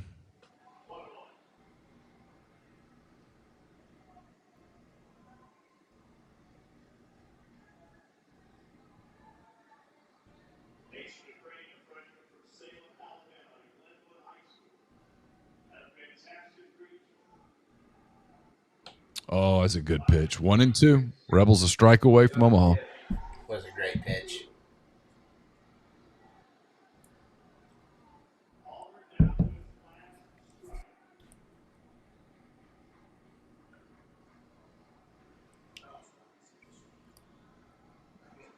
Little ground ball to third. Got him. Wow. I wonder who that was. Wow. The Ole Miss Rebels are headed to the College World Series. They sweep the Auburn Super Regional 2-0. That was a hell of a play. That was a hell of a play to cap it off. Off the bat, I thought that's going to be one of those little seeing eye singles. Was somebody yelling back there? They're challenging the play as they should. They're going. I thought he got him. I'm stunned that he got him, but I think he got him. Yes, he got him.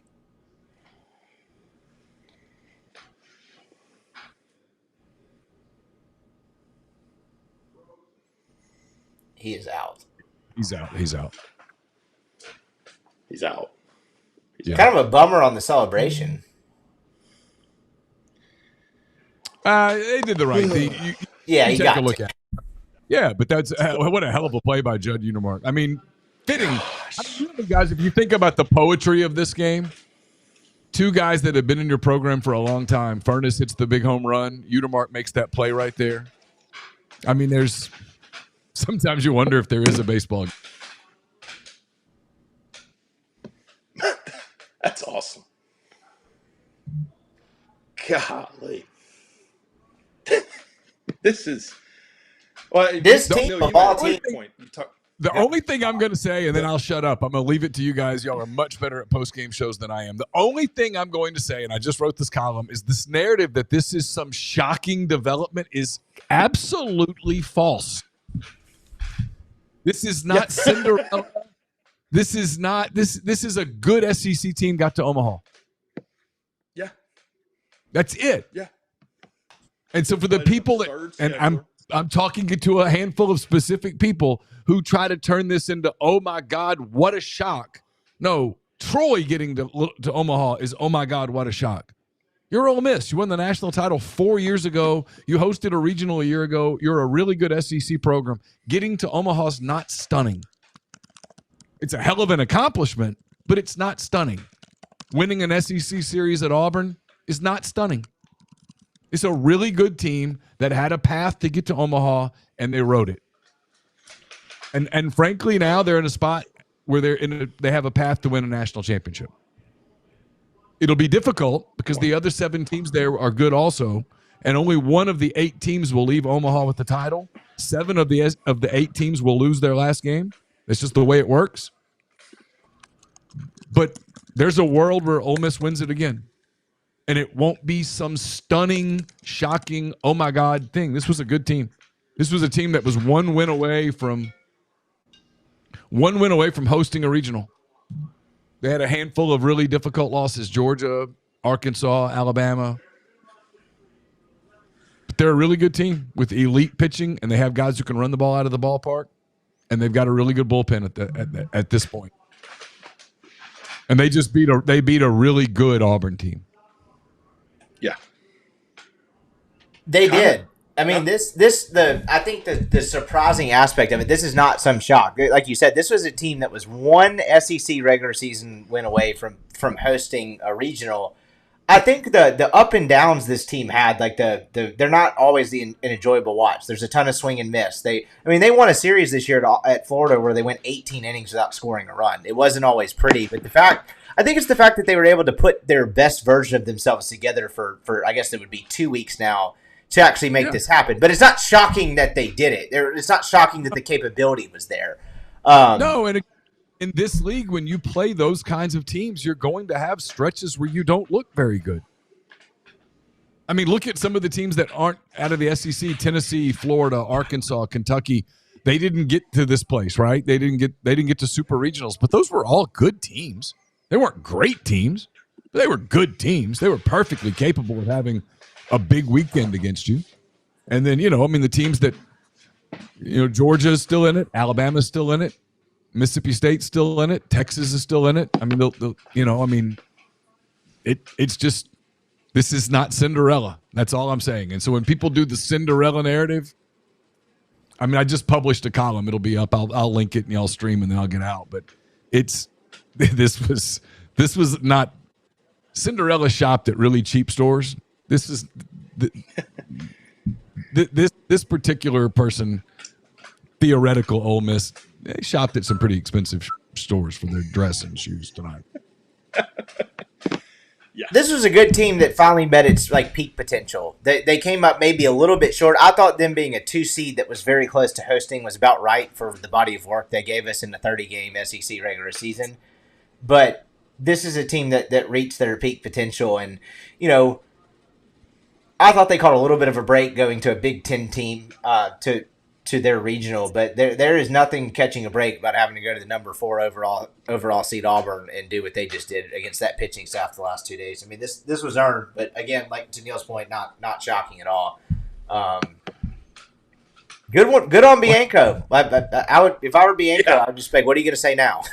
Like what? How could you possibly doubt this now?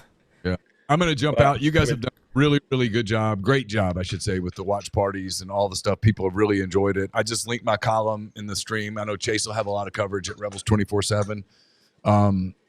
Yeah, Ole Miss is going to Omaha. Congratulations to Ole Miss. Congratulations to the Ole Miss fans. This means a lot to you. And your team earned it. You should enjoy it. Ole Miss will play.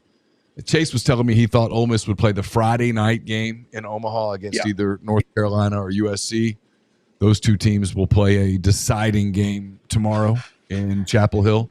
But, yeah, congrats. It's awesome. It's really cool for Ole Miss. And congrats to Mike Bianco and his program. And I know a lot of people will be going to Omaha. Have safe travels. And I'm getting out of town tomorrow. So thanks to you guys for having me. I appreciate it. I'm going to bail out and let you guys do the postgame show. Thanks for joining us, Neil. Good to see you as always. All right, we're back to the two-man screen. You're about to watch an absolute masterclass in producing. I'm about to change the title to the postgame show. That's what we call just elite level producing. Oh, me. Not me looking at flights to Omaha on Friday. That is not me doing that because I have a kid who's probably making noise in the background. It's keeping me from doing that. Love her to death, but probably not making the trip. Wow. I mean, proud of these flights. Yeah. Look at that. Now that I switch it back to the different screen, it is now 2-2, but that's not true. Well, it's 2-2 until I say otherwise. It is now 5-3, and we are now going to transition into the MPW digital postgame show. Chase is calling me. Should I answer this while on air? Sure, why not? Okay. Hello. Yeah, I'm on air right now. You're on air. Link to what? Like, put it out where?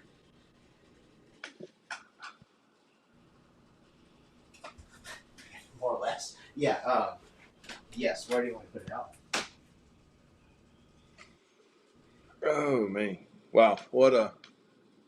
Well, and now you get to relax and watch all the other teams freak out all weekend? How fun is that?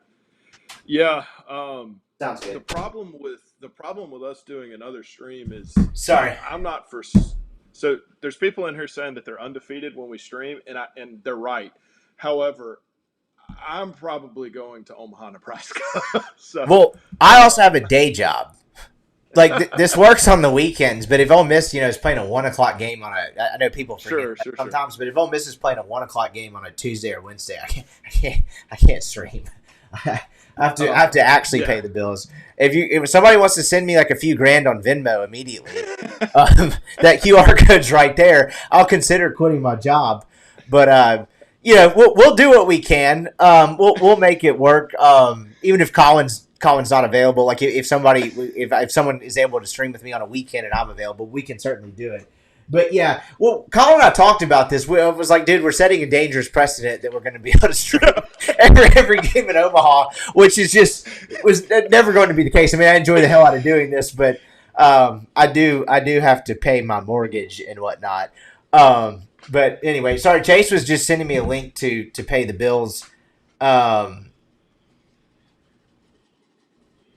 I'm supposed to promote something with College Corner. Ole Miss is going to the College World Series. College Corner appears to have some Ole Miss College World Series merchandise out. Go to collegecornerstore.com and buy your merchandise today. I was not given a better ad read, so I don't know what else to say about this. But if you go buy some of those shirts, you should also go to Cowboy Country Club while you're at it. But if you go buy some of those shirts, I think I'll have fulfilled my duty. Chase looked like he was in a rush. I could see why. But go to College Corner. I'm looking at the link now. They have some pretty awesome shirts. I'm looking at one that says Omaha in some pretty cool cursive letters.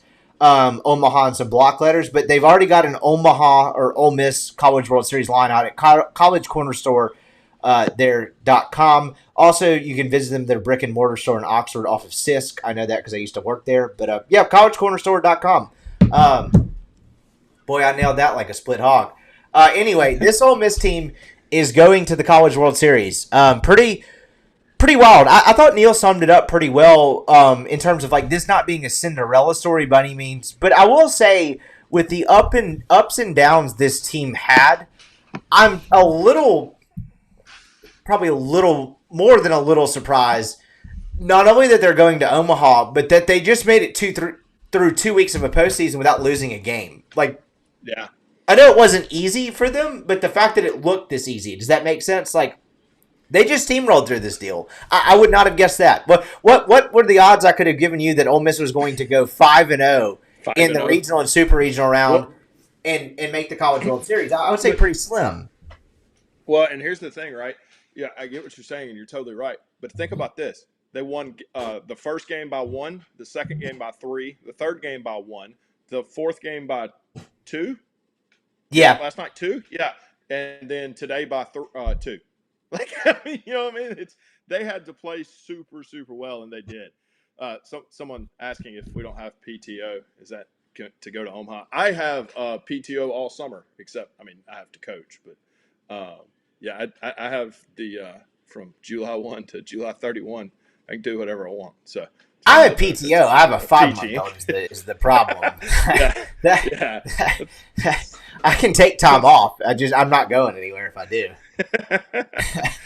Yeah, I can move a workout around and be okay. But yeah, you got a little bit different situation than I do.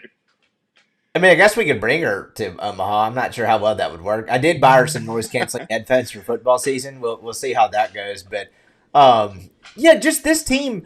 I thought Mike Bianco after the regional round. We talked about it this a little bit last night. We talked about it on the Sunday podcast, but or Monday podcast, I guess that we did. This team does hard well. What you just outlined: 1-run game, 3-run game, 1-run game, and then 2-run game last night, and then another 2-run game today. When things get tough and things get adverse, and they certainly got adverse in this game. Ole Miss was not very good offensively through 5 innings against Petrovic today, and they never really flinched. And a team that I thought in the regular season kind of, I would say, led fans to believe they're not going to pull this out because this is just kind of what they do. Got tough on multiple occasions throughout the 5 games of this postseason so far, and became the best version of themselves. But I thought Mike Bianco saying this team does hard well, and I think I'm paraphrasing a quote after the Sunday night press conference in Lincoln. But I think that's just what this is. You don't go 5-0 in games in this by this slim of a margin if you're not a good team that handles adversity well. No doubt. And this team is tough. This team is they play super, super hard. They've played outside of the back-to-back gaffes and innings where they screw up on the bases on offense and defense. They've played pretty well. They're telling us to turn our microphone. I turned mine down a little bit. That's my bad. I may have scooted it closer to me. Again, this is not a scientific operation. I'm not about to start producing the Dan Patrick show here, but yeah, I was supposed to say, I'm using the AirPods I used during the live show, so I don't know. No, but what a cool deal. So they're going to play the Friday night, opening up Omaha. They've never played on Friday in Omaha. In 14 and 22, they played on Saturday. So they'll be, West Virginia and Troy will almost certainly be the Friday afternoon game. And then Friday night will be Ole Miss USC or Ole Miss North Carolina. That'll be one heck of an environment. This is cool. Ole Miss deserves teams to. Frankly, I'll say it like this: Ole Miss deserves a little bit of luck in the postseason after what they've gone through and the kind of the bad breaks they've caught. Right? they deserve a little bit of a break, and they've caught some this postseason without a shadow of a doubt. But this is a program that over the last 26 years has earned the right to get a few breaks in the postseason. Yeah, what Mike entered this 2-6 in super regionals. I don't remember off the top of my head what the record was or has been in games to get to Omaha, but Mike Bianco, I mean, 2 decades in, he's now what 4-0 in his last 4 super regional games. He didn't even really get to a game 3. Yeah, he just decides to mow them down in 2. Screw game 3s. Yeah, game 3s are overrated when you can win them in 2. I think is the strategy they took. Maybe that's what they decided to change after the 2021 offseason. But you think that was part of the plan? I think so. I think after they lost in Arizona, they flew back and they got in a room and they said, "What if we don't play a 3rd game? What if you won game 2?" But the funny part about that too, the 2 years prior to that, they didn't win game 1. They would win and both those were Doug, right? 2019 and 2021 was both Doug winning game 2. But on a serious note, this is really impressive by this team, and this is part of what this postseason format is about. To your point about like Ole Miss historically not getting a ton of luck in the postseason, Mike Bianco, as good of a coach as he's been through this 26 years, had only won a road regional 1 time, and that was the year they won the whole thing. And now they've done it for a 2nd time in 4 years, but this is not that uncommon in the sport. And for an Ole Miss team that was right on the borderline of hosting and just fell just short, I think this gets back to Neil's point of it not being shocking, but just good on them. They didn't quite meet probably the expectations that the fan base had for them and they had for themselves in the regular season, but they made up for them infinitely by doing what they did in this postseason. And I think they're set up pretty well for success in this Omaha bracket. I mean, we talked about this earlier. No doubt.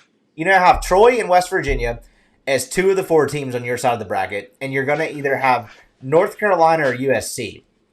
If you go take a gander at the other side of the bracket, it is much, much tougher. So Ole Miss has positioned themselves very well, and with the format of Omaha, like you talked about earlier, with the starting pitching they have and it being spaced out and you not having to have a ton of bullpen depth, look, I'm not saying Ole Miss is going to go to the championship and win the whole thing, but who's set up as well as them with the 3 starting pitchers they have and 2 top-end bullpen guys? Nobody. Nobody. They're set up as well as anyone else. Yeah, I mean, you got a guy right now that's maybe the best pitcher in the country in Taylor Ray. No, nobody is set up as well. And you talk about Walker Hooks that's been electric out of the bullpen and gets them off the field today. I don't know he gave up runs in both games, but there's a different approach when you go in up 3. You're just trying to throw strikes and make them earn it. This team's set up well. I mean, to me, and it's because it's interesting what you do game 1. I think if they throw Ray game 1, they're going to win, and then you're going to hand the ball to Hunter Elliott against Troy or West Virginia. I'll take my odds, man. I will take with a odds. chance to be in the driver's seat to make the national title series at that point, right? And some of it acts like a regional. If you get to 2-0, you're not guaranteed to get to that national title series, but man, you're in great shape. No doubt.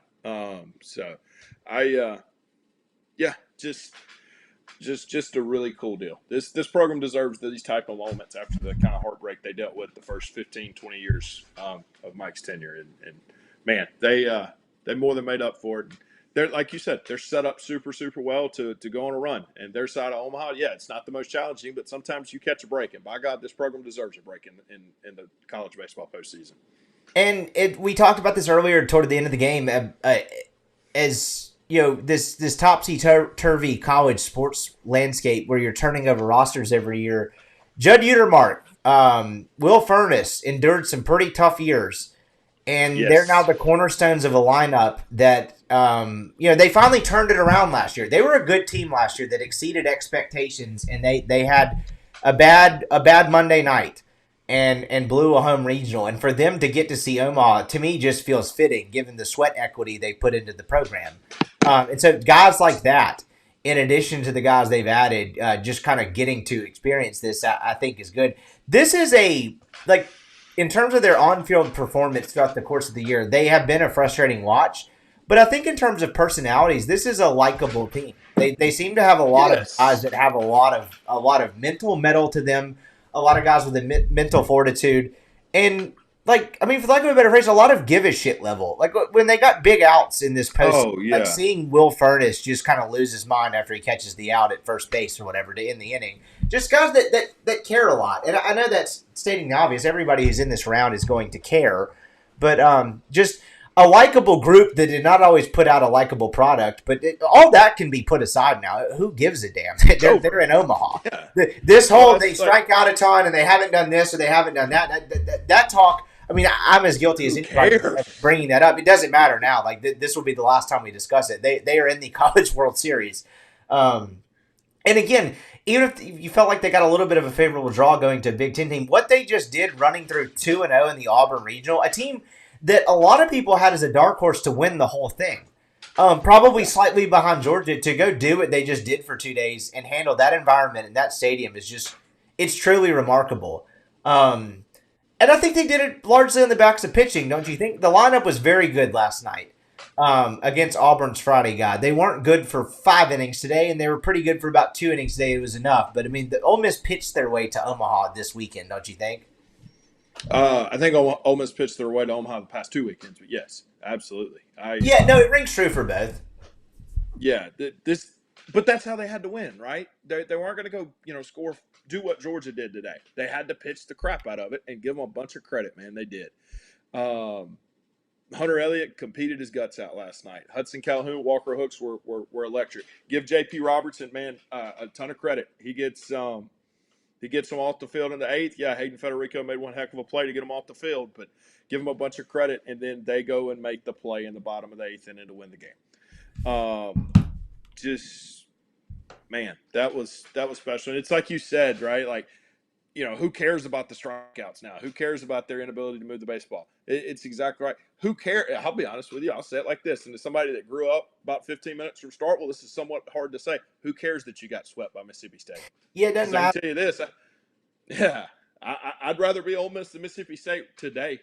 Like, State's got to go win 2 games against a really good team to get to where Ole Miss is already at. They do. I mean, that's kind of the nature of this sport. I mean, look, the head-to-head matters some. But it's just, I mean, I don't know how you could worry about that. At this point in the year, someone in the chat asked, does anyone know what time the game is on Friday? I have no earthly idea. All right. It's not going to be official. Friday night game? Yes, it's going to be Friday. College World Series schedule. I can tell you. I would be stunned beyond words if Ole Miss and North Carolina or Ole Miss USC is not the night game. I'm fully believing that Troy is going to be the Troy and West Virginia will be the afternoon game on Friday. I believe the game is on at 7 o'clock on Friday night. I believe that is going to be. If you give me the game will be at 6 o'clock on Friday. The game will be at 6 o'clock Friday. 6 o'clock. Okay, that's 6 o'clock Central. Yes, that is 6 o'clock Central. Every other day it's 2 and 7, but for whatever reason, Friday is 1 and 6. Well, Sunday's 1 and 6 as well. Well, no, there's some other days are 1. They're either 2 and 7 or 1 and 6, but Friday is a 1-6 start. I'm looking at a replay of this Judd play to close it out. It was just an unbelievable play to do it. Yes. Celebration kind of bummed out by replay. I get why Auburn did it, but man, just take your lumps. Yeah. Maybe keep that challenge in your pocket. I'm mostly kidding, but man, just what a moment. I mean, I don't really know what to say. I mean, this team, we knew what they were, we knew what they weren't, and the best version of them came out in the postseason. And today, how many runs of the 5 scored on home runs? 3? Today. 3, right? You had the Judd double that scored the 2, and then the 2 home runs in the bottom of the 8th inning. But this team has developed a little bit of a killer instinct too. They gave some back-breaking offensive innings to Auburn over the last 2 days. The biggest one in the kill shot coming in the bottom of the 8th inning. I mean, I don't think Auburn, if you'd asked an Auburn fan entering the bottom of the 8th, were they going to lose that game? I think getting about 90% no. And then all of a sudden, Ole Miss goes up 5-2, and now Auburn has 3 innings left in their season is on life support.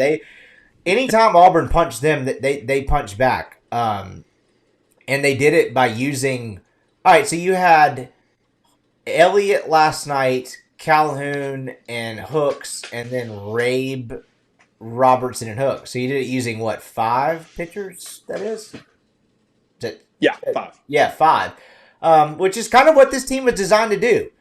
This went about it. This super regional win is about according to script as humanly possible. I think the biggest mishap or speed bump in this region or super regional for Ole Miss was the hotel situation. Other than that, this was pretty smooth for the Rebels. But just really can't say enough about the fortitude. I mean, going 2-0 against Auburn, I thought if Ole Miss won, this was going 3.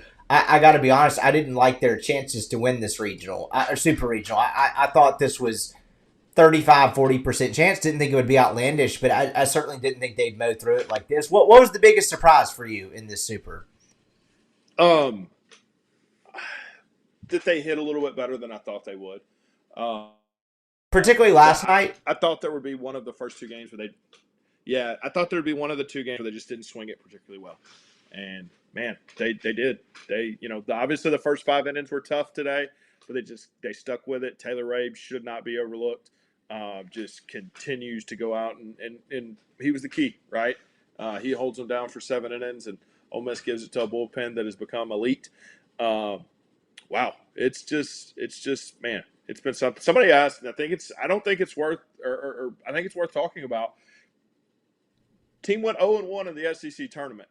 I'm not saying that it would have been better if they'd won 3 games and played at home, but I do think they were able to go home and reset after that. Yes, I think that team was probably not in the greatest place after how the end of that Alabama series ended, because there were such stakes at the end of that series in Tuscaloosa, right? You went into that Saturday game, the game 3, knowing probably pretty close to full and well if you won that game, you were probably hosting regional. If you didn't, you weren't going to. And they lose that in the fashion that they did, and then they lose to Mizzou. I mean, Mizzou's the last team they lost to. Maybe they should try that every year. But I do think that helped them reset. And I mean, I think I mentioned that at the time. I think we did a podcast the day after that Mizzou loss. And while they won't be hosting, I just wondered, you got probably the longest time off of games and probably the most time off they would have had since the season started, just to kind of rest, regroup, and kind of get their collective minds right. And I would think you'd be lying to yourselves if you didn't believe that helped to some degree. I don't know how big of a factor that played in it. I'd be curious.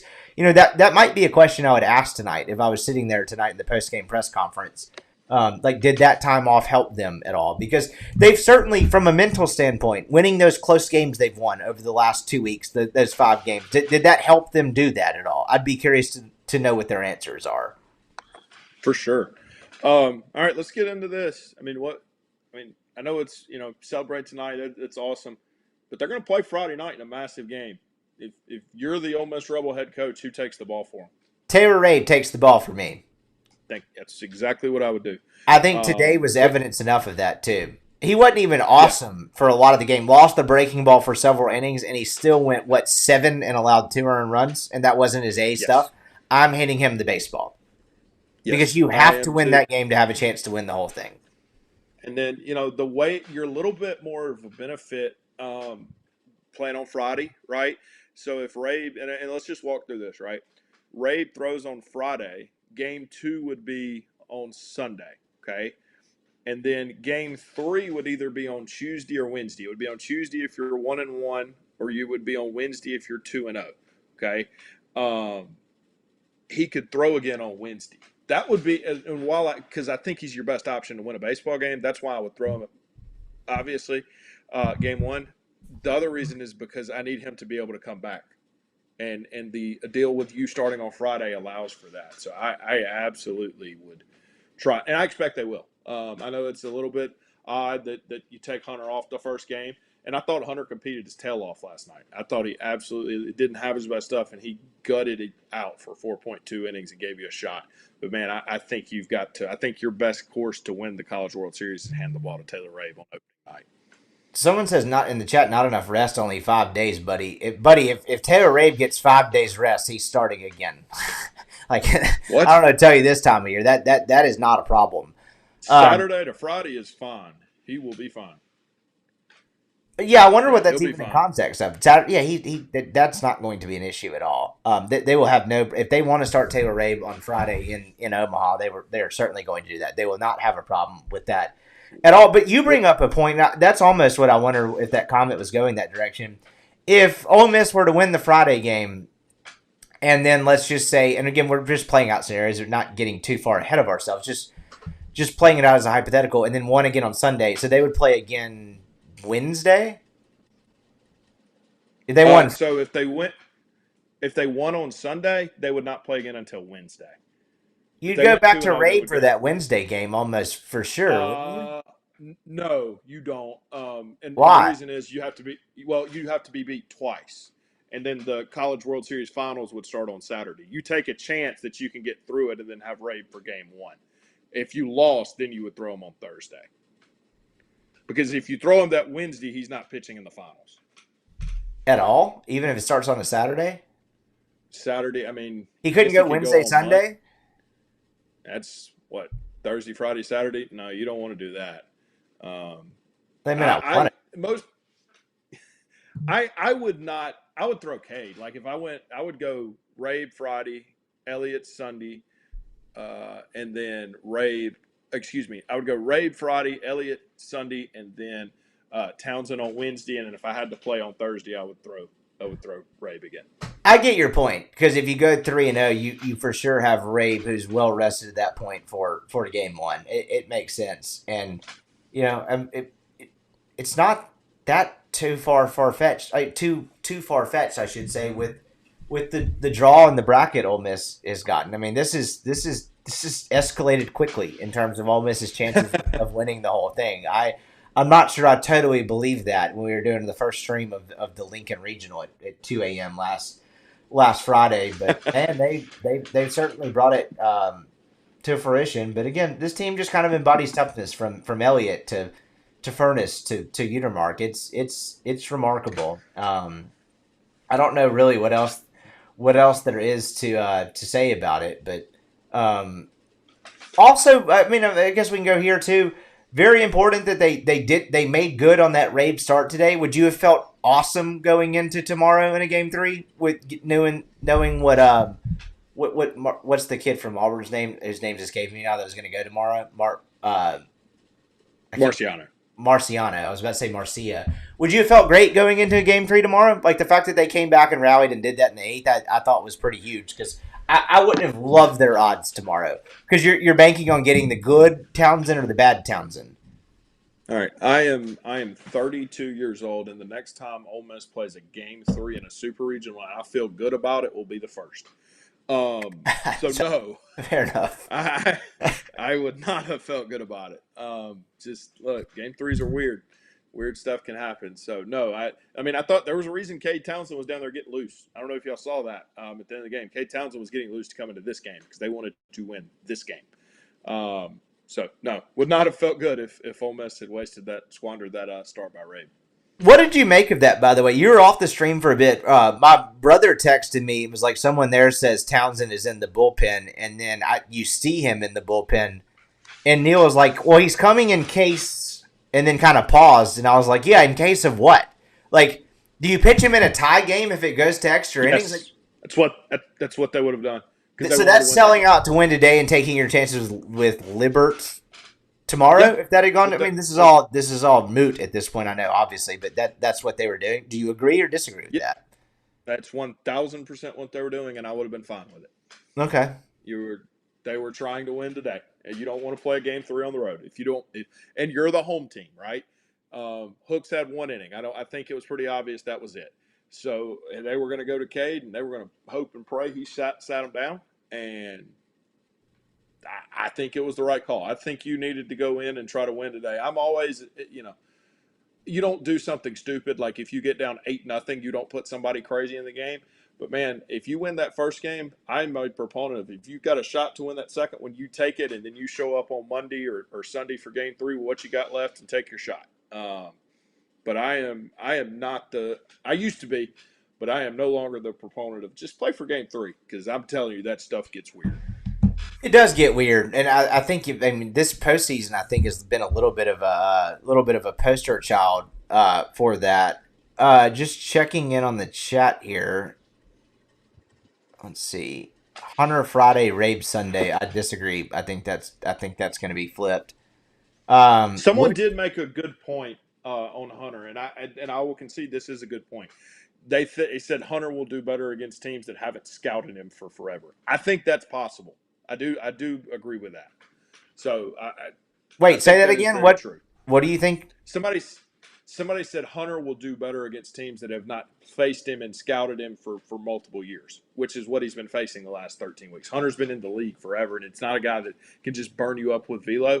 I do think there is an element of him facing a team that he has not faced and not pitched against. And he also has pitched in the College World Series before, and how much does that matter? I'm still starting Taylor Rabe, let me be clear. But I think I would understand it more now if they did it, now that I've sat here and thought about it. Yeah, I think that's totally fair. Probably whenever it is, I mean, Hunter Elliott is guaranteed to start in the College World Series, whether that comes Friday or Sunday. And what a moment for him. I mean, that'll be 4 calendar years since he's last been there. And if you just think about, if you talk about those 2 points being bookends, what he's endured from the time he took the ball and Ole Miss won the national title game to the next time he'll take the ball in Omaha and everything that's happened in between, it's been quite a journey for him. A lot of that time has been spent on the shelf, unfortunately, with an elbow injury. But I just another cool story about this team, and this team is full of it. There was a comment in the stream that now someone said which hotel for Omaha. I can tell you which hotel that's not, and its name is escaping me. But the hotel I stayed at last time, so I was living in Dallas at the time, flew in with a buddy for the final, and whatever hotel I was at had mold. Didn't really book the rooms correctly. We were kind of out in the lobby till early hours of the morning. We did the podcast at the time, and a couple people listening were like, "I stayed at the hotel too." It was a horror show. So, if the name comes to me, I'll tell you which hotel not to stay at. I can guarantee you that one. So for you coming from Mississippi, last time I went from Dallas, there were no flights to Omaha, so I flew into Kansas City and rented a car. Are you a drive or fly to Omaha guy? I was going to be a fly to Omaha guy until I saw these flight prices. Not cheap, I bet. I may bite the bullet and get one.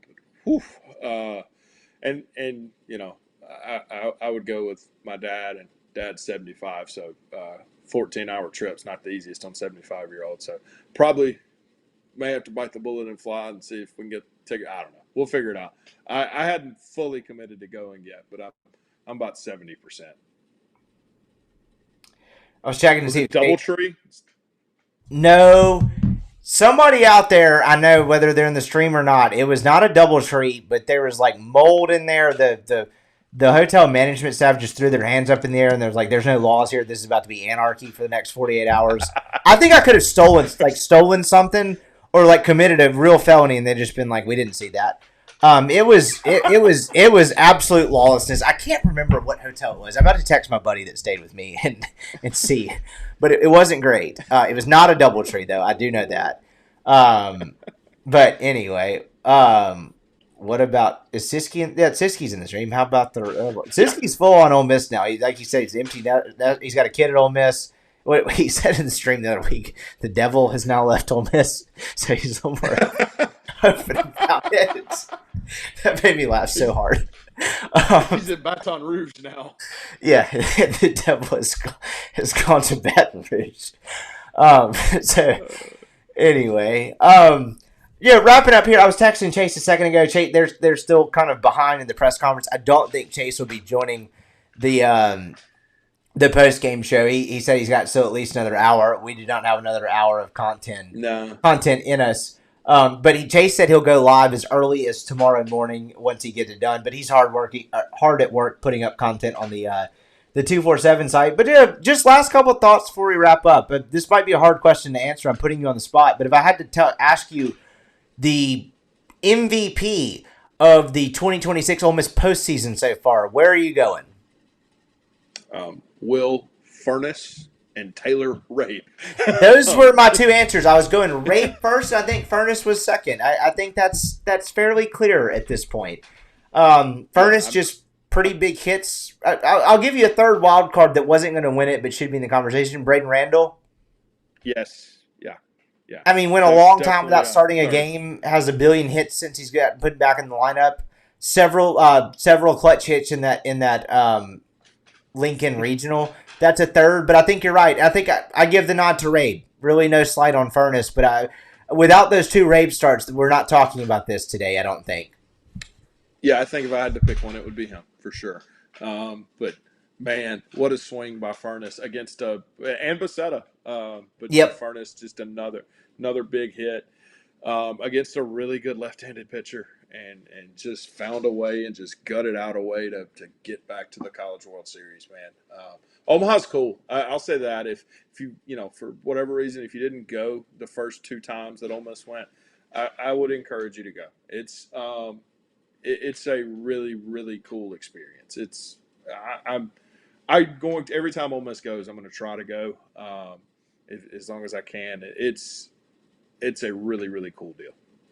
2022 for the final was the first time I went. I echo it. It's like a very cool celebration of college baseball. After the second game, I ended up it's like a state fair around the stadium. I ended up by some live concert with some middle-aged man just ripping his shirt off after Ole Miss won the national title. I was like, I don't really know what's going on here, but I'm hungry and I'm probably going to my hotel. But it was a cool scene. What's the Jello shot bar? What's it called again? I was in there for a bit.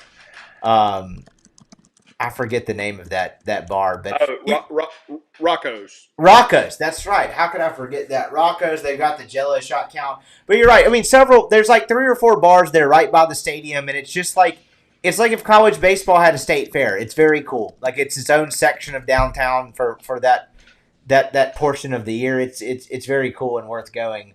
Back to Furness just for a minute. I mean, what a massive home run. A guy that's come up with so many massive hits for Ole Miss this year. But in that moment, I mean, we spent the previous, half hour of that stream talking about how Sanders was ruining left-handed hitters. And when he came up to bat, either, I don't remember if it was me or Neil, was like, this is the guy you want in this situation. If he can somehow find a way to get on and get you 2 on with, would it have been 1 out or no outs? And he did better than that. He hit one over the fence. And just a massive, massive spot for Ole Miss. I think that will be one of the most important at-bats of this season, if not the most important. I mean, it's hard to overstate how huge that was from a guy that's become a really complete hitter for Ole Miss. Yeah, and again, this is a kid that did not start against left-handed pitching a year and a half ago, or a year and 3 months ago. Has just made himself into a really, really good hitter. I think that's the cool story, right? It's awesome that he stayed through a bunch of bad seasons, and that's really cool. But what I think is another element of this is that's against a left-handed pitcher that a year and a half ago or a year and 3 months ago he would not have been able to handle. And he handled him so well that he sent Ole Miss to Middle America this week. Someone in the stream is bringing up Liam Doyle and Andrew Fisher. I'm making sure I have this correctly. That they didn't go to Omaha, did they? No. You know who did go to Omaha? Hunter Elliott, Will Furness, Judd Utermark. Yeah. Have fun with that, guys. They left. They left to go to Omaha, and they didn't. That's a shame. We hate that for them. There's heel turns, and then there's whatever the hell those two did. I mean, that is an all-timer of becoming unlikable. I do think that's funny. I'd kind of forgotten about that whole saga because 2 years in college baseball now is a million years ago. There's another kid that left that team that was ACC Pitcher of the Year that he ain't exactly playing this weekend either. He is not, and he was convinced to get out of the program because it was going downhill. My response to that, if I were, I'm not an Ole Miss player, but if I were in that locker room and saw that happen, my response now, I might, as I'm on the bus going back to the hotel tonight, might just fire off a "suck it, nerds." You can all suck it. I'll send you pictures from. I'll send you pictures from Omaha. Yeah, you say taking selfies and sending them to them. Yeah. Hi, Wes. How's Tallahassee weather? I'm headed to Nebraska. Hi, Not Fisher. telecasting. I'm sure you're in the middle of a 12-hour bus ride in Single A, and you'll be selling insurance in a year or two. But I'm going to Nebraska. But I'm just a little petty. I'm not saying I'm doing that. I'm just that would be something I might do. Yeah. So, oh man, I don't even remember what I was looking at. But just an awesome all around. I think we'll wrap it up here. I mean, I don't think we missed anything. I appreciate everybody joining the streams the last couple of days and seeing this just artful producing work. I appreciate your time. We've been now live for almost 4 hours, so I really appreciate it. This has been fun. The Ole Miss Rebels are headed to Omaha. I will bank on it that we will stream again at some point before this postseason's over. I don't know when that'll be. It'll certainly not be in the middle of the day during a weekday, but we'll figure it out at some point. But I appreciate it as always. Thanks to everybody out there listening. I hope everybody enjoys the night. Congrats to Ole Miss. They're headed to the College World Series, and we'll talk to you again real soon. You and I will do a podcast tomorrow. It will not be a stream, but we will do our normal version of a show. But I appreciate it as always. We'll talk to you again here real soon. Everybody have a great night.